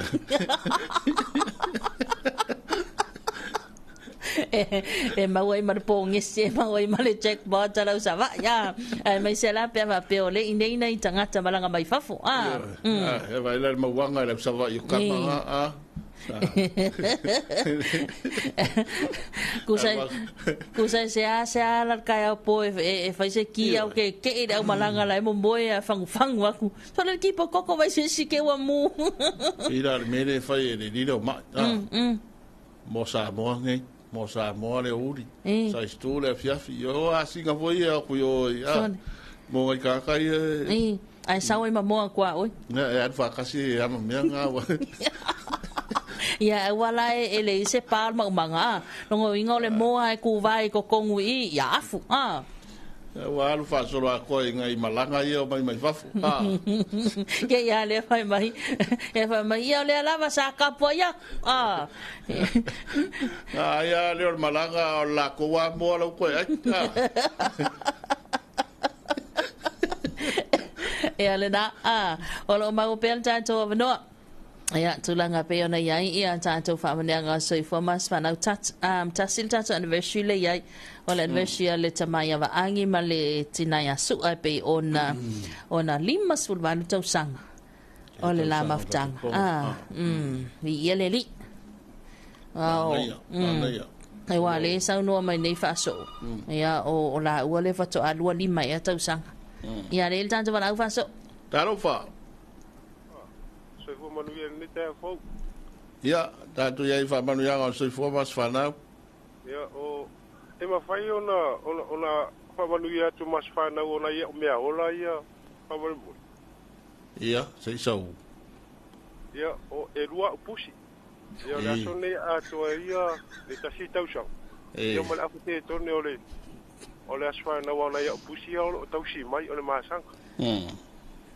ia ole wala una batui ali sa MP pa manu ia la asfa na ole la pa la saka pe sosi le pa kaya ke ole walo fai me ola ia fa tai wala mai a soifua ma sofa na o tatou tangata soifua kau fa viofi mai ma pusi ma me o de ya o la swang o fa pala me o soifua ma sfa na ya a se tatou tunu ai fa mna tu le so ya o la vanoa nei wa ke roi ko teles tai mia o a soifua ma sfa na le so sulwono nei ya ai fa talo va tu le sunga ya tangaloa ta vale masoi ia ka mai ki WT Media ai fo ai ka manga mana ko me poaka alanga la le sa no mai le fionga ya tangaloa ile ko ki nga inga ya molang ka mena wa faile lang ka mai ka vale wenga ne nga le lua pa u tofulo na a o male pa ia ai kamala nga makua I isi ya nga yo ia wa ke loe kasinga vai ngole pisi ia mana tu va sol ta tu va muli nei taro va ia taro va e le ngia sfa nga o pusi bangi sei sau le ai o no paga va ku yo sfa nga uma ia pa pe foia I lo ku va sko inga nga le mas pulmo ko ya kan yo le pa ponga yo ya alo pa como asfanga mga kula ko asfanga alo ba kele ngi ai siri ro anga molelinga mga yang pus sorry ya ko anga le ko si le meor ai ka ko nga kai papa ngi yo le nonu le va te mai ya sole le lu ba ke ro pa tai lava wala mai manuia tele nei tai au ia mana tu fa so o ta ulunga ta tu wala au ta tu por klamelo faanga ia o aso I formas fa nau ia ono ni si ta tu por klam mul mai ia ai to mai e la o fionga ta pesela so fa nau e wa le kau fai makau e wi le kau tendi fiva foi le leo ia la nga le o kofi mai hol malu silsilia le ma ko happy birthday to you happy birthday to you happy birthday everybody happy birthday to you manuia to asufana manuia to asufana manuia to asufana fa manuia le atua hey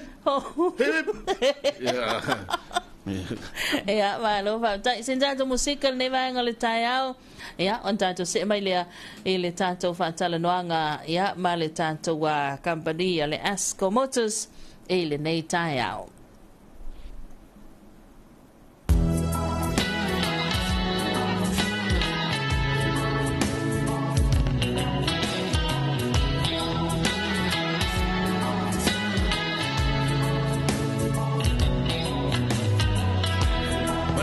ia oe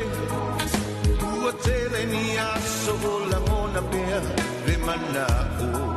iso ua manoa isa uo e mafuta pea i aso mai o le ina iso ua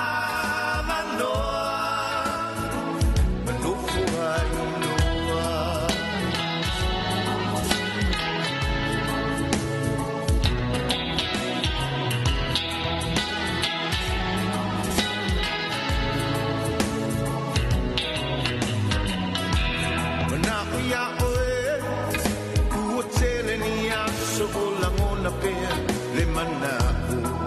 iso ua manoa ai fai ngata ona o wilo o lo mana o lea mana mea iso ua manoa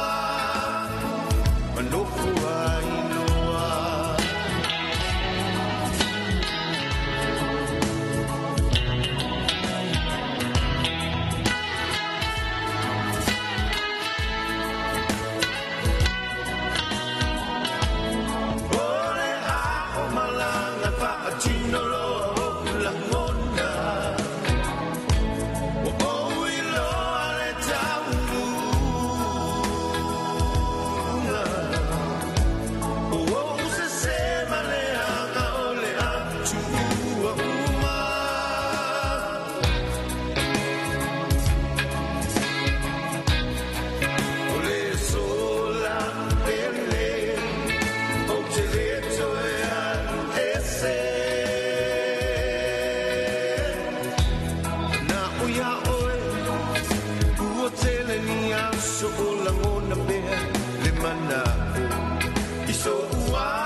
Ina o fea ai usu po ye si o te alu atu pole asila me tapisa mai ngā taile whare komiti whalongol vai ngā luol polo kikian malo la foi wapo e kumkumu e ngā kai mana te le ala awano le leia le si taru sanga ia i mosi masini fo ile vidi ai la au te lo se whalo lolo mau i masini ui papa ke haru sa o alai vai tele ile whalo loa mo whatoanga te mau i masini le lei masini anga ta o ye kuai te le lava o te alu atu la i le whale komiti taru sanga ia no ti e lo le i vai tele se i mata i e masini Fio mai loia tātou la lai funga lei mai tele whapea sa le longa mo le motu tele i sa la whai. Pe wala au mai fo i numero telefoni 225 ono valu, 251 ono o, Whaapea sa le lolonga i le 5-3-1 pe asi fo ilunga o penga tawhailangi i le mātou Facebook page Samoa Agriculture Store Company Limited. Samoa Agriculture Store, helping you grow.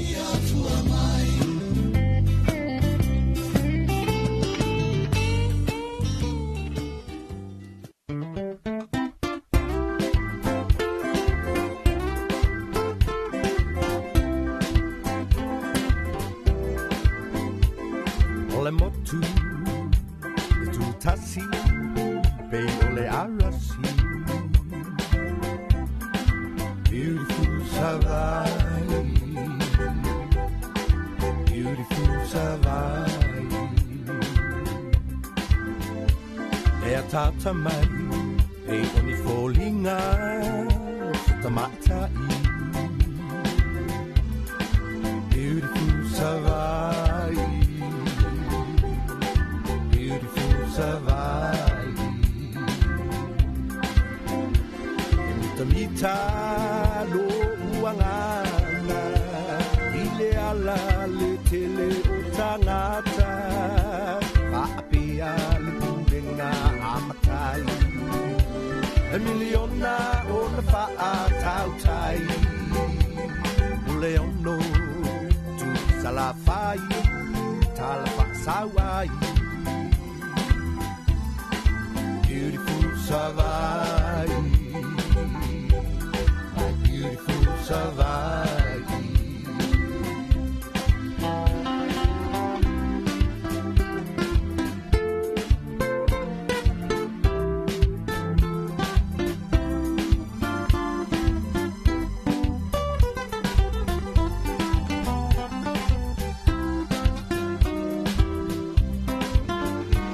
Salelonga, o se taulanga, o kitamitai. Beautiful Savai, beautiful Savai. Iona ponei, e oni fōlinga, o se tine aulelei. Beautiful Savai, beautiful Savai. Mitamita lo uangana, ile ala le tele o tangata, whaapea le pūrenga amatai. Emiliona o na wha tautai, uleono tu salafai, talafa sawai. Beautiful Savai, beautiful Savai. Mitamita lo uangana, ile ala le tele o tangata, whaapea le pūrenga amatai. Emiliona o na wha tautai, uleono tu salafai, talafa sawai. Beautiful Savai, beautiful Savai, beautiful Savai, beautiful Savai, beautiful Savai, my beautiful Savai.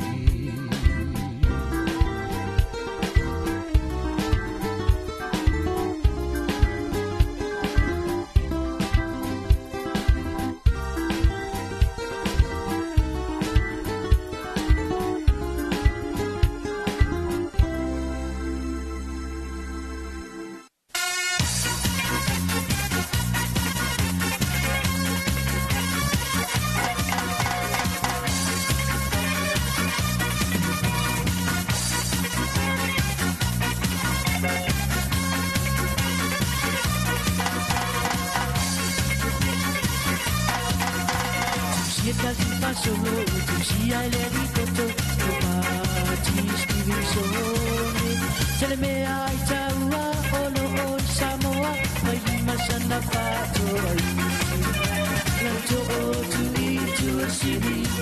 Mataelenga iloto Samsoni Aole silina me uma Samoa lutolopa Sili Samoa Aole Sili Samoa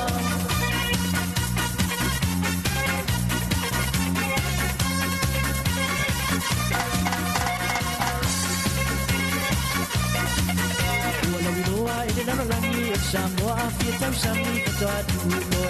Deus vai Osolo ai tua faleta mai ole fai manai popo pari kwa Wasalo saun mai Samilo lo e talia lo ai Amai aro o tau singa o fala fala ngai Sili Samoa O Sili Samoa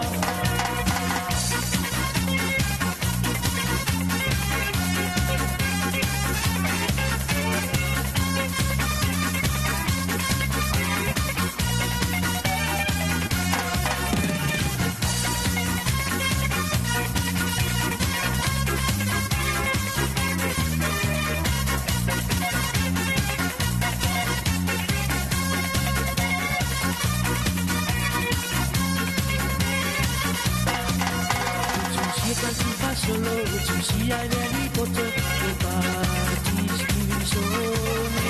ele mea ai taua olo o Samoa ai masana fato ai lanto o tu i tu sibi malta elenga ile loto Samsoni a ole silona me uma Samoa lo toropa Sili Samoa a ole Sili Samoa Wa de la langi Samoa fieta sami katoa tulo ima Deus vai Oslo ai tua faleta mai ole fai manai popo fari kwa Masalo sarunai Masami dolo e talia lo ai Afai ano le tau sina ua fala ngai Sili Samoa Awo Sili Samoa Sili Samoa, abuelo Sili Samoa, abuelo Sili Samoa, abuelo Sili Samoa, abuelo Sili Samoa, abuelo Sili Samoa.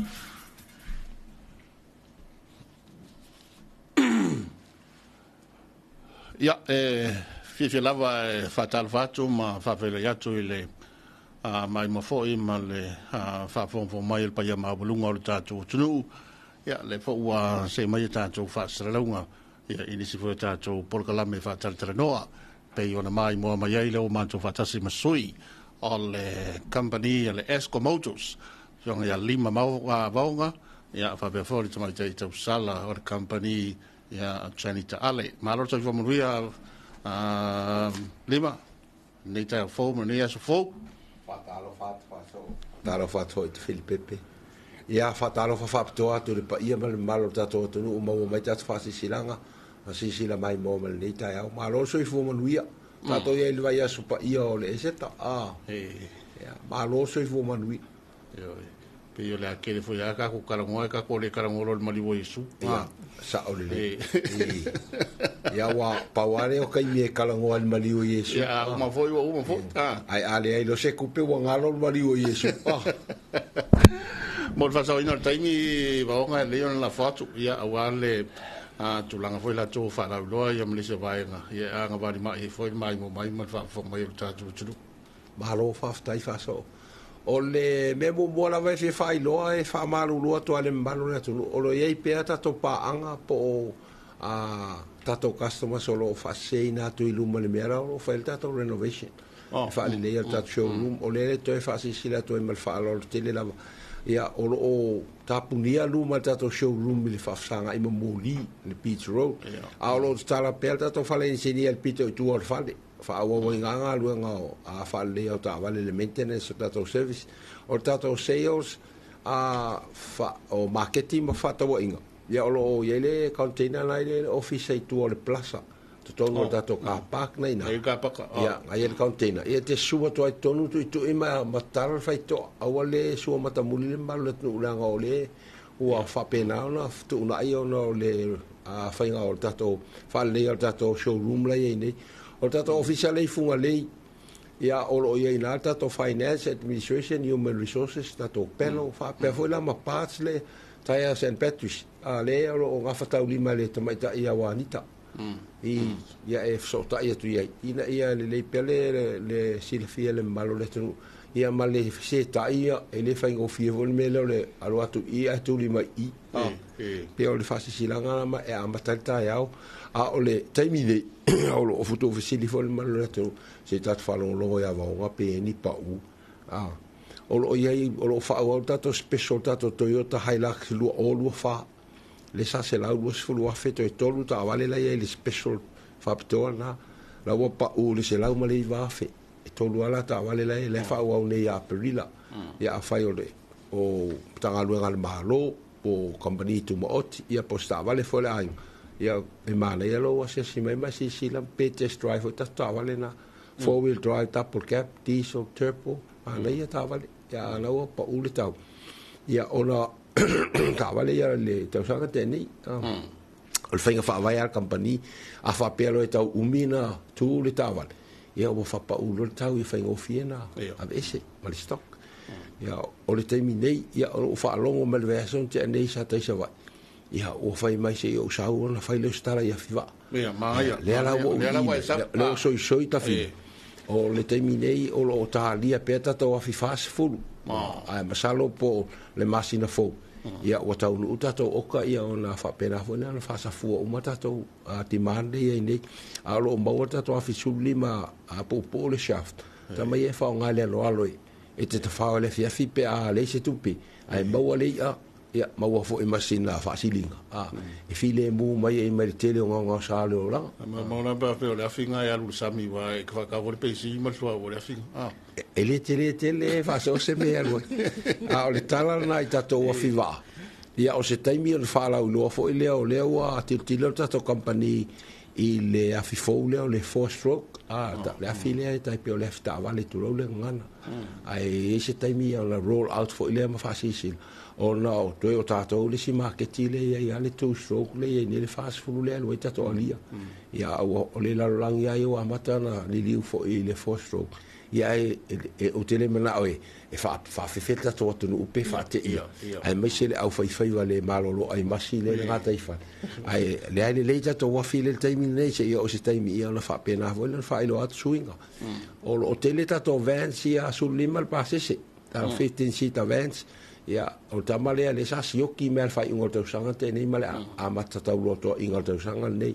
ala o tele tato vens ia mana ia le vano nei o ato ti fo ina to e fa penale ona fa le to fo ma uti faso ia e asia si mai ma si mai la wa vano tato lina la lu o val o la fa to a umana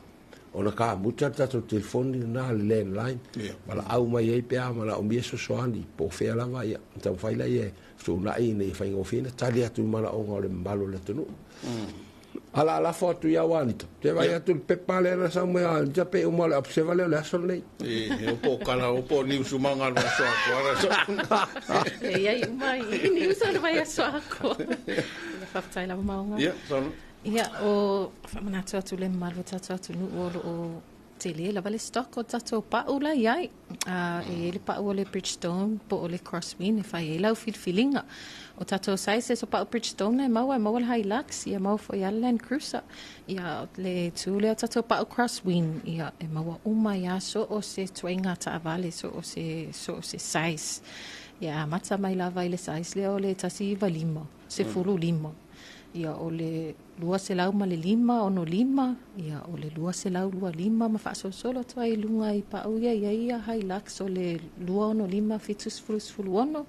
ia ma le lua fitu lima o no lima fulu fitu ia e iai fo ile si toinga pa o le Hilux le ele tolu tasi se fulu ia fa pe fo ima pa o Coaster ia mapa'u tatou loli o taina le fitu se lau se fuluono ia ma le fitu se lau lima se fuluono ma foi le pa'u tatou band te le ana ko ia lu akamanga ia ma pa'u rev4 e te su atu pe wala au te foi o pe ona sau nova o ngā mātou e mawai i vai mea o ave umai a tato o loa iuta ia e whatatali fo ia le teimi e radio fo ia tato na fuanga fo ai ia o whamanatu na au ni ngalo fo ile sau ngale mu ia o iei fo ia tato accessories e maukako na chipa whakaulalea a e puipuinga fo ngale ke o kupuse accident i lunga la wala ia lai se fellow sa ia malo ma oe ia whapelo ainga ia su atu lai maua ia tato Nudge Bar Hiluxes ia mau fea Mac Reams o tato Land Cruisers. So we have a wide variety of stock ia su atu wala watu ole ala se me te finangalo su e atu ia wala watu le mato vaenga dua fitu tasi landline ia ma le cell phone fitu lua ono tasi lua tai faso o tai longa e afo o le alpiliota o le fattore i beni e lua pe tolu le to la te mi te mo e o lai lava le stock te mine sa pe fa pe lima tato vents la ye o le winga al famtala e alua e se longa bo io e va vela e tu ai mai tato o e paulo se tai mi le o faina mo o tele o tai mi auto va to le tu ya fa malu al tai mi nei la wa ye la wa vela po ya o fa malatu na mal tu ala le malu le tu le te ufa pe la le mo ai pe o tu langa la fa so pe na fa sil o le sila va en gale la o le e fa la wa te le fa si sila nga wa ni ia alta to lunga ma sani ho le malu le tu a wata te o le kampangi pi o si le nga ka un kala ko pa ai le su mai tala mai au e a wata tau tu fo le tau ai va ai le quality le tu ai nga le endurance tai mi umile la fa nga ai le ia lo su mai ti si la mata ye wale wata weltini o di ja mo umale range to ai nga ta vale sa wai la lo SUV ta mai ta vale RAV4 sa wa nga pick up sa lu nga pasi o le pick up Land Cruiser o lo mo ai mai sia la le pick up le Toyota Land Cruiser o le Mac le ia nei o le Toyota le Bridgestone le ia ia o le pa numero tasia le i pa e fai o le umi o le ia le fa tu ina le la na wa telefone te me sio quel pa le sfuluono le a Mac ia le tala au mai o ala fo ia mai si te una ia ma tu ta male fa so on fa ta fili fa pe su le pa ona overall le fa fo male tino ta vale ale fa ia la se overfenda ele me na tu ilunga fa pi e o fiu e mai le pispisia fo le tu lo le ngana i palpala pe a timu ala fo la mo yo e tamana ele le asia si mai au le so mata muli au le fa pe a ngai tauta ele le lo so mai wala volta mine o le vai spaia tate ma fa el ta le ngo ya to so o le yesu e fa pena ta to te mine e lo nga va ai wa ka go e ba se lo ka o va ngai pelo ale lo so mai tala mai au si la mai tango ia ona ma wai la yo lo fai u le o le vola ngalo ya te au fa so o lo ia mato to mai ta vale vo io si dance tai pini Corolla o meu Toyota Yaris ta vale dei e to lu ta vale la ia o ta vale nei sa fa ngai nei mato company rental le Evis o le tau sanga lu a fe su maliva o kilomika la ia po se me le valu su mo tu po a fe o tato ta vale na le lu su lima a felta alo pa o le lu su lu a fe e au nga mo le ainga e au nga mo official run around fa i fe au ia pe au nga fo i mo tina le ainga wai o komeki lai le leita vale o le fa pe o fa ta o se no fa le to au pa wa fo le wa ve se mai mal ta to company rental na le evis la le mo ta ta vale na to Toyota Yaris a fa fa to si dance ma nei ta vale so mai fa sa test drive ia ma fu formal package e wala nga ye tato ele affordinga to nga tu pe ho le sera wa fe pe lima sulu ale ma wala ko nga category le lima los fu wa ma na so ta wala le nga mo taxi night ele o maua stato ele o sau tato ele I maua stato taavale la sa masani a mai tato korola use mai Japan ele ala ele I toe a fa o volta to po kalame na le fo etiti lo ye to tele vole mbalo le to no fa so le to li vai tato piki apu ya mai fit use cars ia fa malo lo to ale mbalo le to Hilux ia o lo fai perfecto la inga o fai si umin fai to la inga o tau fe mai fo le market le afit o la o si ilunga tau ia le ala fai se la fai fa tanta no nga lo fa mai au le si ia ilunga o sa mo le o anga ilunga te ma o inga le tau tu metas le o lo ma foi fiti le fai pe ka ko ia ele tau o fo ia se no ka we sa ko lo fa mai se au mana ia foi lo fa mana tu fa so sa lo ata o tu le ti la lo tau ta to eu afi nga lu lunga pe a fa tau le pa o me se kamala po ai lenkusa ia o fa ka pa fa pile o to ia e se voi la tau ia lo sunga faso fa pe fa pipi e free le tato installation fa pe la fa tau pa ia on install for ida ia mato le pa selected tires Mau o laulangi nei wa makang sau ka ma foi le alu le kisi ia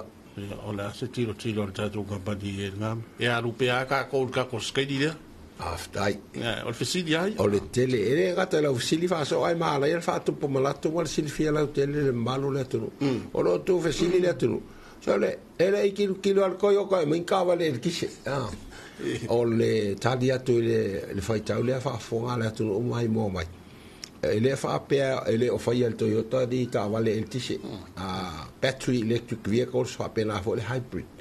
o le wa inga ro mo ma o marketing del Pacifica fitu ta atu o ia ile segment le ala langi o Papua New Guinea o Fiti o Vanuatu Solomona o Samoa o Tutuila Matonga fitu le atu no eta o classify la lo South Pacific countries e ia la vala le spec fa pitoa mo tatou ese ma specification le peno ta o este mo fano mai a New Zealand Australia o tatou o le Euro 0 rolling o le pensini palpala o le tiso palpala tu lo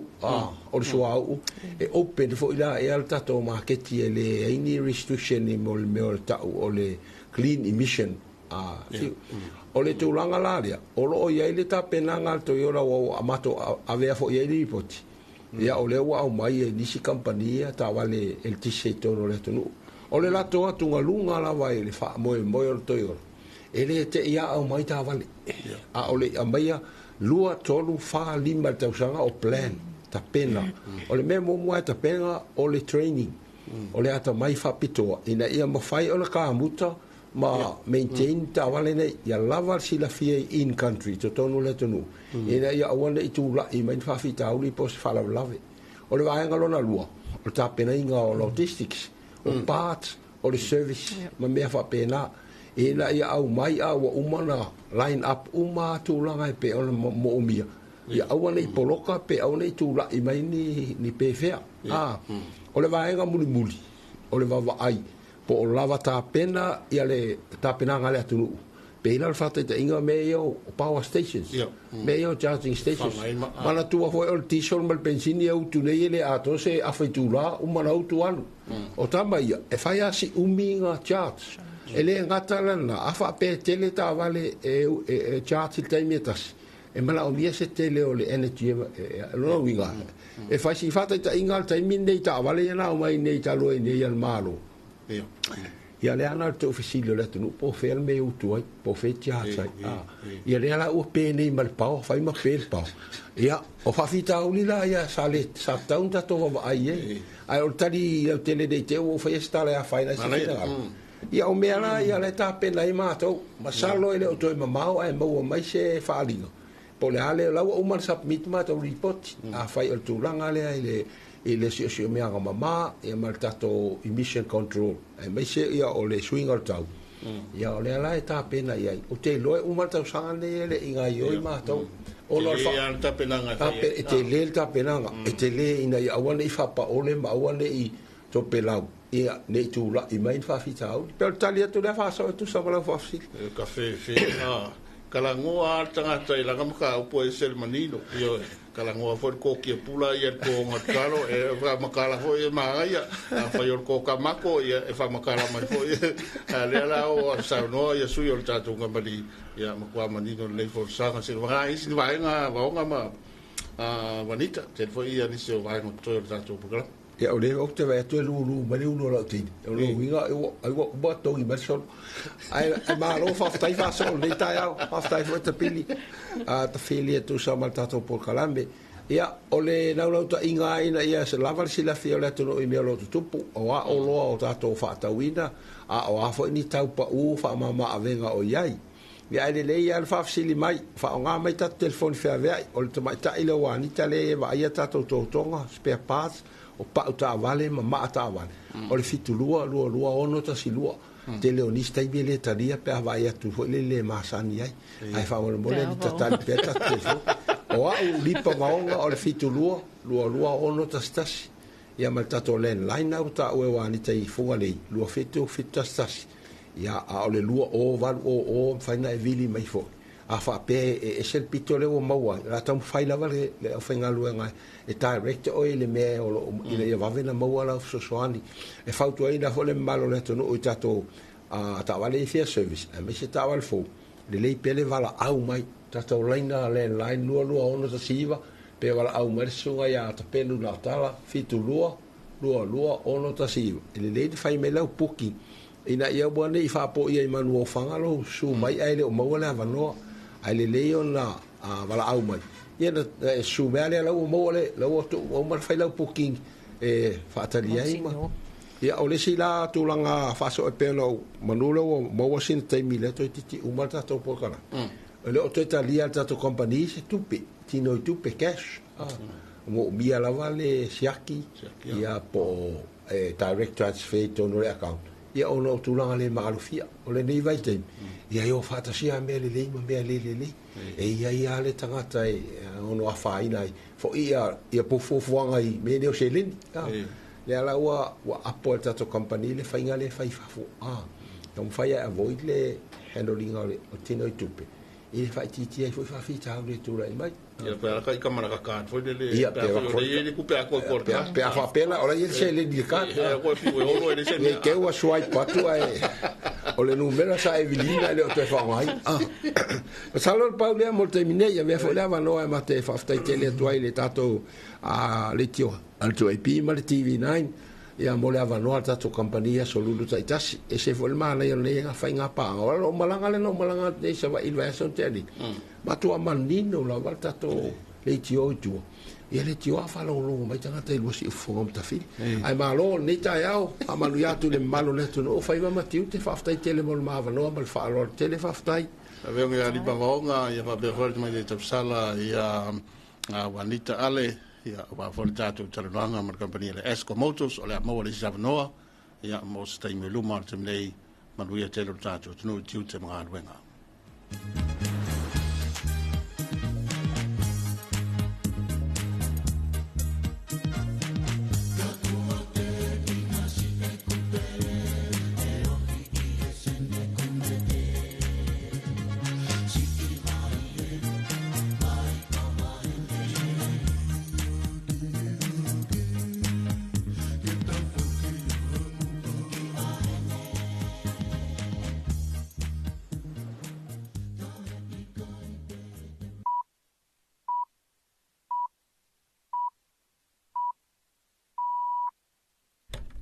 RNZ Pacific News. Kia ora, good morning. I'm Christina Parasiko. Category 1 Tropical Cyclone Tam is south of Vanuatu and moving away. In an update from Fiji's Met Service issued overnight, the cyclone was moving south-southeast at about 20 knots or 37 kilometres an hour. Vanuatu's last warning on the system was last night. It says it will reissue information if the system re-intensifies and moves back towards Vanuatu. Fiji's government is reassuring tourists that it is a safe destination despite the dengue cases in the country. The government says based on current advisories, key tourism areas such as Denaro Island and the Coral Coast have not been specifically identified among the affected zones. It says Fiji has successfully managed dengue outbreaks in the past through public health responses. Fiji's Ministry for Tourism and Civil Aviation advises that tourists should take standard precautions, including using mosquito repellent. Meanwhile, Tonga's Ministry of Health has reported a cumulative total of 492 dengue cases as of Monday. 6 of these were in hospital. New Zealand Foreign Minister Winston Peters says Aotearoa's Pacific links with the United States are more important than ever. Speaking on the tarmac in Honolulu yesterday, at the end of the Hawaii leg of his Pacific trip, Mr Peters said common strategic interests of the US and New Zealand were underlined while in the state. Asked if he had been successful in conveying the concerns of New Zealand and other Pacific Islands Forum countries to US officials, Mr Peters says that remains to be seen. But it's a chance to put the concerns of the Pacific Island Forum countries. Our 8 countries are in a huge theatre, 31% of the world's surface, and it's important to have this sort of dialogue, and perhaps we should have had it much more often a long time ago. The Deputy Prime Minister overnighted in Fiji, where a dinner with Prime Minister Sitiveni Rabuka was the only official engagement, before departing this morning for Vanuatu. Studies of the reef near the sunken Manawanui vessel will help inform the next steps for the wreck. The New Zealand Defence Force says the Samoan and New Zealand governments continue to work through the next steps with an independent expert assessment of the wreck underway. NZDF Commodore Andrew Brown says Samoan government officials have approved the ending of Defence Force drone surveillance of the area after the removal of diesel fuel and other pollutants. Mr Brown says the Scientific Research Organisation of Samoa has recommended moving to monthly seawater testing. New Zealand's official climate balance sheet shows emissions continue to fall. All parts of the economy shrank their emissions in 2023. Climate change correspondent Eloise Gibson reports. The country's greenhouse gas inventory always lags reality by more than a year. It shows emissions fell 2% in 2023, about the same as the emissions produced by a quarter of New Zealand cars in a year. The fall built on a similar drop in 2022 and shows the country's planet-heating gases appear to have turned a corner. New Zealand's gross emissions without forestry rose in the 1990s, peaked in 2006 and were relatively stable for over a decade before falling in 2022 and 2023. In 2023, they were 76.4 million tonnes. That's 13% higher than 1990, but lower on a per capita basis because of population growth. The union representing New Zealand senior doctors is defending plans for industrial action, saying patient safety is being compromised every day. More than 5,000 members of the Association of Salaried Medical Specialists will strike for 24 hours on May the 1st because of a pay dispute. Their employer, Health NZ, says it's concerned about the effects a strike will have on patients, but the union's executive director, Sarah Dalton, says the action is necessary. Patients are a sacrificial lamb to our understaffed health service every single day. If Te Whatuora invested in the doctors and other health workers we needed, we wouldn't be having to take this action, but we are wildly short-staffed. Sarah Dalton says senior doctor vacancy rates are as high as 45% in some hospitals. The former head of Facebook for Australia and New Zealand thinks Aotearoa should follow Australia's lead and ban under-16s from having social media accounts. In an interview for RNZ's 30 with Guy Espiner, Stephen Shearer says there's evidence to back up the need for a ban, but executing it would be difficult. He also admits Facebook failed when it offered advertisers the opportunity to target teenagers whose posts revealed low self-esteem. The profit motive and the drive to expand usage and get people spending more time on the platform overrode everything. And that is the challenge of social media. Stephen Shearer expresses regret for not doing more during his time at Facebook to stop the platform doing harm to young people. Wellington Lines workers fear longer power cuts are coming in winter because skilled workers are leaving the region. They say Omexim, which won the contract to fix faults and maintain power lines in December, has cut both pay and staff numbers. Ashley McCall reports. The Lions Workers Union, Air2, says some of its members are $10,000 a year worse off under the new contractor, but they agreed to the lower rate because they need the jobs and don't want to leave Wellington. The union says about 30 staff were let go when Omexam took over the contract from North Power. Workers fear inexperienced staff could get hurt trying to resolve power cuts. Omexam says it's committed to nurturing its people and prides itself on providing a high standard, safe and reliable service that doesn't compromise on safety. In world news, 2 years into Sudan's civil war, the United Nations says it is now the world's worst humanitarian and refugee crisis. Aid agencies are working to assist about 400,000 people who have fled a refugee camp in Darfur since it was captured by the Paramilitary Rapid Support Forces, or RSF, last week. The Sudan director for the charity World Vision, Simon Main, says the prolonged fighting between the RSF and the Sudanese army has left more than 30 million people, more than half Sudan's population, in need of urgent help. Among which we have at least 600,000 people who are in a very bad condition of lack of food. Simon Main says the recent reduction in aid spending by foreign governments is having a profound impact on life-saving programs in Sudan. In sport, the Flying Fijians and Manu Samoa have confirmed test matches in July before their 2025 Pacific Nations Cup campaigns. The Fijians will meet the Australian Wallabies in Newcastle, Sydney on July 6th, before they host Scotland in Suva on July 12th. Manu Samoa will host Scotland at Auckland's Eden Park on July 18th. Both the Flying Fijians and Manu Samoa will then join Tonga in the Pacific leg of the Pacific Nations Cup in August. Meanwhile, the Hurricanes are confident they have the firepower and game plan to be genuine playoff contenders, but concede what they're doing in training isn't translating to the games. The Wellington-based franchise are 8th in the Super Rugby standings, but could push their way into the top 6 playoff places with a win over the Force in Perth on Saturday. All Blacks hooker Asafo Omua says they need to be better at the basics. More on executing under pressure, because I know we can do it at training. Training's a bit different, but I know we've got the players and the talent to do that. I think just on the big stage, we just got to pull trigger and actually execute when we need to. And Palau is set to host the largest ever Pacific mini-games. Around 1,200 athletes, 200 technical staff and 24 Pacific nations participating in 14 sports are expected at the Games. The Island Times reports organising committee chairman Dr Patrick Tilley saying sporting venues and accommodation for athletes are in various stages of completion across the nation. The mini-games begin on June 29th.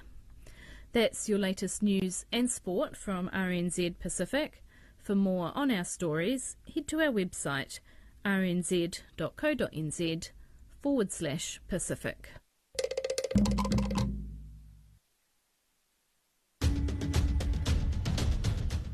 Hello One Talk, this is Pacific Waves from RNZ Pacific, me Koroi Hawkins. Coming up, I want to say thank you for members on both sides of the house. So miluan sit nipang ole tayao ia ole was 10 minutes te nili tula iva ia wa tawalunga fo ia tatu talana elingana Peritania tawal mai letio fa malo New Zealand ia ele ne vai ngale tayao mai elemana tu ia ole fo ia tawalunga toi mal tatu proklame talo falava Samoa ia ele nei tayao e pe no fa fonga mai lo tatu tunu ia mai se fo malo mal pa ia nei tatu pa anga fa fonga mai ia ele nei tayao ilungo tatu penga tafa ilangi ia mole atu le nganga fa taitele lava ia a ua tawalunga toi ma fa mai atuai ia male tatu proklame talo falava Samoa ia male nganga fa taitele lava ia etu solo to taliena fo ia tatu fa salonga ia ele nei tayao tatu proklame talo falava Samoa ai manuia tele ia faiva matiu tele nei fo i asolulu transfulu tatu se mai tatu proklame ia male stasi vo company ia epe ona lango so malo si lunga le tatu polo kalame ia pe ona ia so lulo va ia so taitasi tatou whaatalanoanga ma le whaalapototonga tau insior soifua e Samoa. E tatou tau mawai le whawhiwhianga nei ia ma le au whaipese a le Kurene Brothers pe o peau e le malolo manuia tele lava le nei tai au.